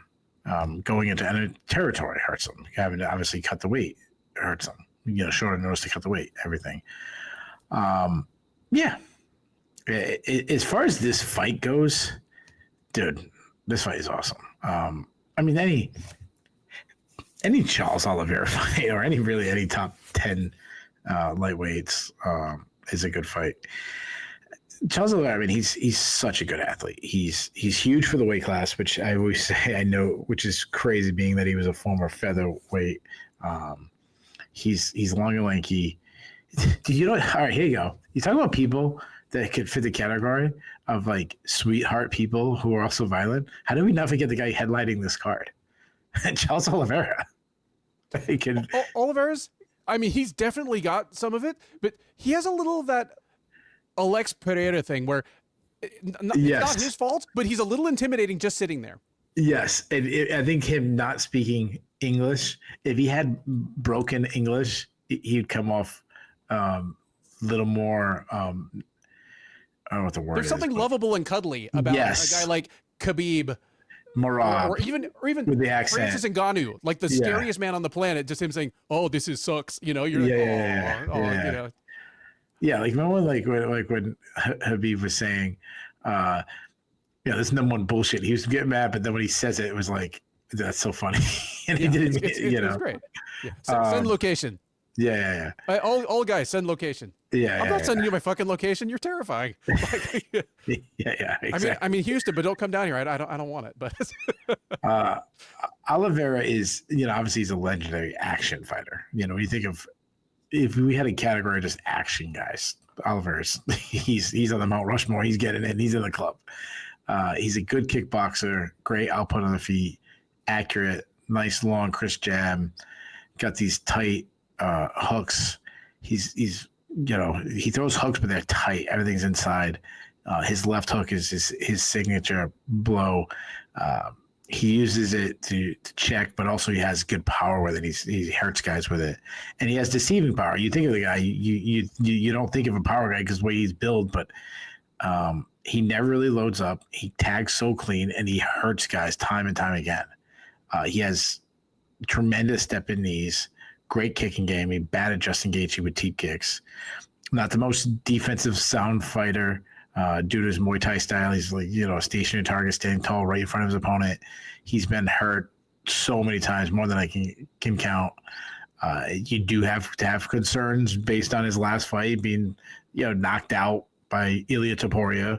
You got to wonder, does that carry over, being his age, being all the wars?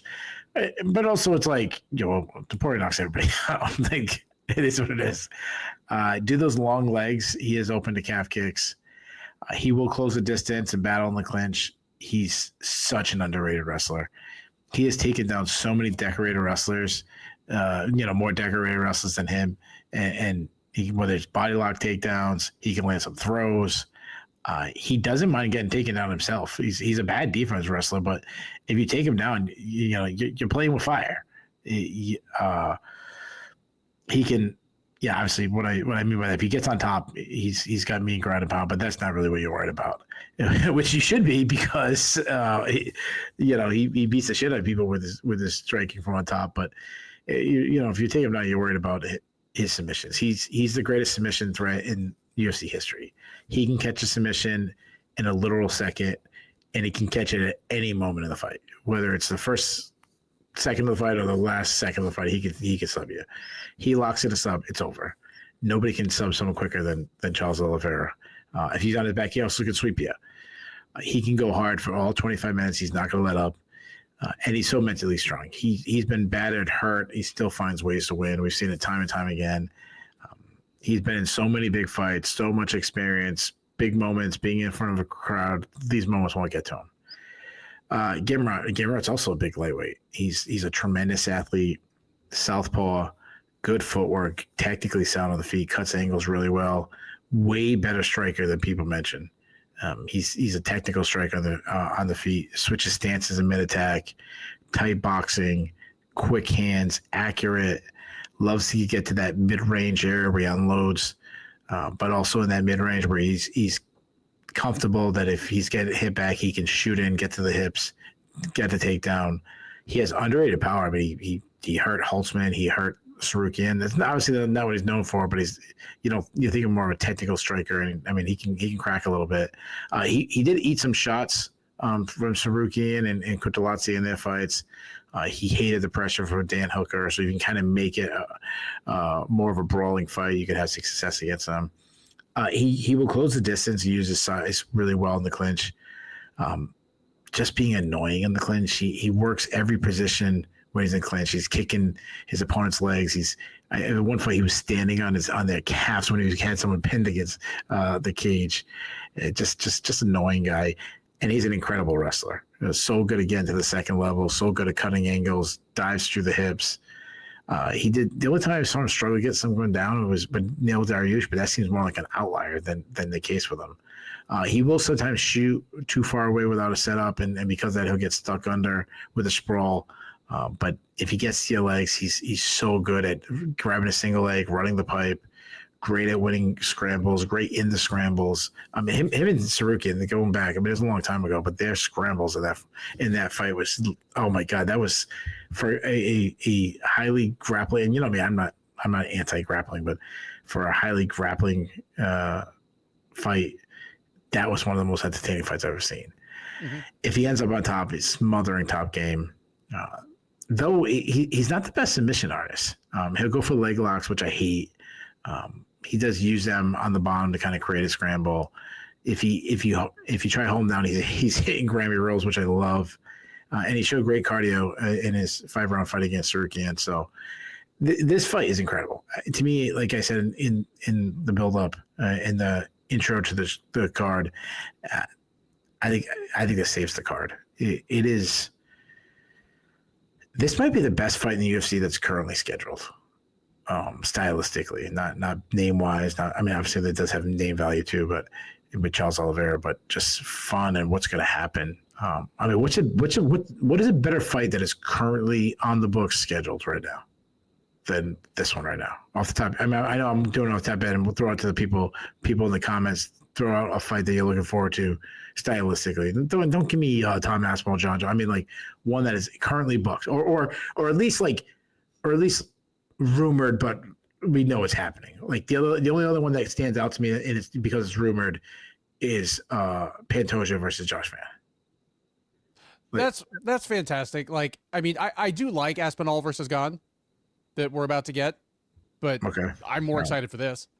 Yeah, like stylistically, not bigger name wise. If it was who should headline the card pay-per-view, that's different. But I'm just talking about strictly if you weren't an MMA fan, right? If you weren't an MMA fan, you didn't follow the sport, you didn't know anybody's names, you didn't know their backstory, you just sat down and watched a fight.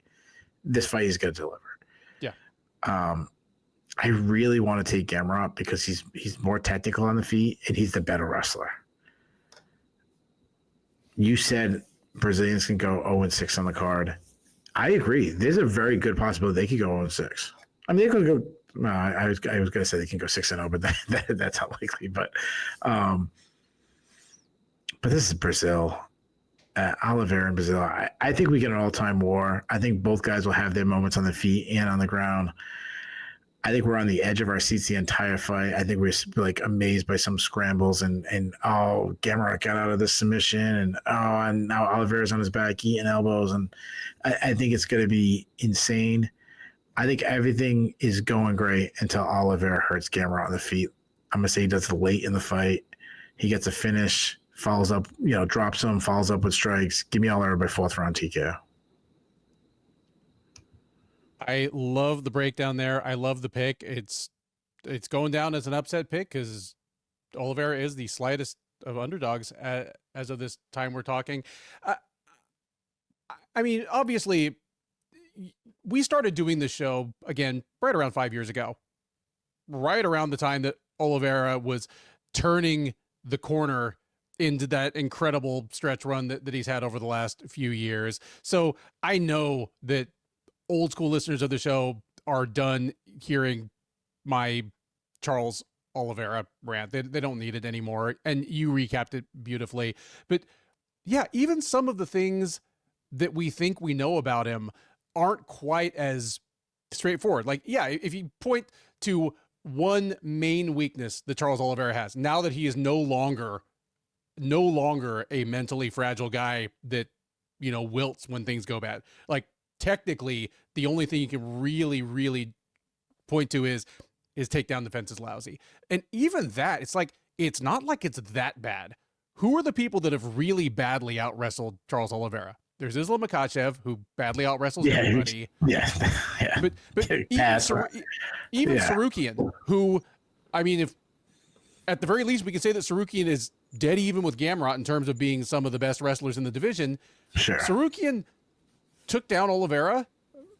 I mean, he took him down in all 3 rounds. He definitely scored a lot of takedowns, and Oliveira countered. It felt like he countered every single takedown with a guillotine attempt. But here's the thing. He countered with guillotine attempts that either actually threatened Sarukian and made him change what he was trying to do, or used it and grabbed the guillotine, never let his butt really hit the mat, and just used it to get back up immediately. Like, that's the kind of guy that Charles Oliveira is becoming, where he's learned to work around his deficiencies. Like, yeah, a guy that tall and lanky that fights in a Muay Thai style like he does is never going to have airtight takedown defense, but he has fixed it to the greatest plausible point that he possibly could. You mentioned that, Gamrot coming in on short notice, the gas tank is a question. Gamrot being who he is, just being as smart and composed a fighter as he is, a guy that, again, had, won multiple titles before he ever got to the UFC, had been in tons of 5-round fights. If it is a question, like if it's a hard cut, if he's not quite in the shape that he would be for most of his fights, he'll manage the gas tank rather than fade. Like, we're not going to see Mateusz Gamrot fight like a bat out of hell, and then just suddenly his wheels fall off at the beginning or like, midway through the third round. What we'll see is he won't be quite as aggressive on the takedown assault. Probably he'll manage the gas tank rather than just like blow it and fade. Like, he's not some guy that's getting called up from CFFC on 2 days notice to fight a contender. And he's like, I might as well just, fly at him for 60 seconds. And I still do think it's probably going to come down to that. Like, I don't know if I'd pick Gamrot with confidence if they were fighting again somewhere else on full camps, but I'd probably see it similarly to how I saw the Sarukian versus Oliveira fight. But combine the fact that, again, Oliveira is on a full camp for this. He's had this circled on his calendar as a must-win fight for, the entire summer and fall. Add in the fact that this is probably going to be a furious fight, and it being in Brazil, if there are any close, hard to score rounds, they're probably going to go Oliveira's way. You throw in the fact that Oliveira has become the kind of guy that 30,000 people screaming his name is going to inspire rather than pressure him. He's become the kind of guy that like thrives in high pressure situations. All those things kind of sway me towards Oliveira for the slight upset here as well. I'm with you. This is about as good a fight as the UFC could put on right now. This is the best fight of the year on paper. That's not a title fight, probably. I'm going to go with Oliveira in the slight upset as well. I'm going to say it goes all 5 rounds. I would not be surprised at all if it's a splitter. And I would not be surprised at all if at the end of the fight, I actually think Gamrot probably should have won, but we're not quite to robbery territory. But again, it being where it is, it being who it is. Sure. That it'll be enough to tip the scales in Oliveira's direction. So I'm taking Oliveira by decision in this one. And that is it. The UFC Fight Night 261 preview, UFC Rio. I've been Ben. He has been Keith. If this is your first time watching or listening to one of our previews, first of all, thank you. We hope you enjoyed it. We do our best to bring you a mix of in-depth analysis and occasional humorous or historic asides that we think we do about as well as anybody in this industry. Please do like, subscribe. Those things don't cost you anything. They make our bosses happy. They allow us to keep bringing you this content free of charge. Please do drop us a comment. Keith and I both man the comment section. As long as you don't just call us idiots, and maybe even if you do, we're good about replying to comments. We'd love to hear your take on these fights. We both picked a number of upsets. We picked, I think, 3 unanimous upsets. Our record on those is pretty good. But if you think we are way off base on any of those, or you think we left any good upset value on the table, let us know. Because if you're right and we're wrong, we will happily give you your flowers on the recap. You just need to come and collect them. We are live on the SureDog YouTube page right after the main event. We'll talk about all 13 of these fights in reverse order from the top to the bottom, talking about what was good, what was bad, what was surprising, what was controversial. There's always something. Talking about what's next for the notable winners as well as losers, and talking with you. The live chat is open that whole time, so we are taking your questions, your comments, and your hot takes in real time. We have a growing community of friends that hang out with us after the fights, and we'd love for you to be part of it. Between now and then, thank you once again for listening. Enjoy the rest of your week, and by all means, enjoy these fights.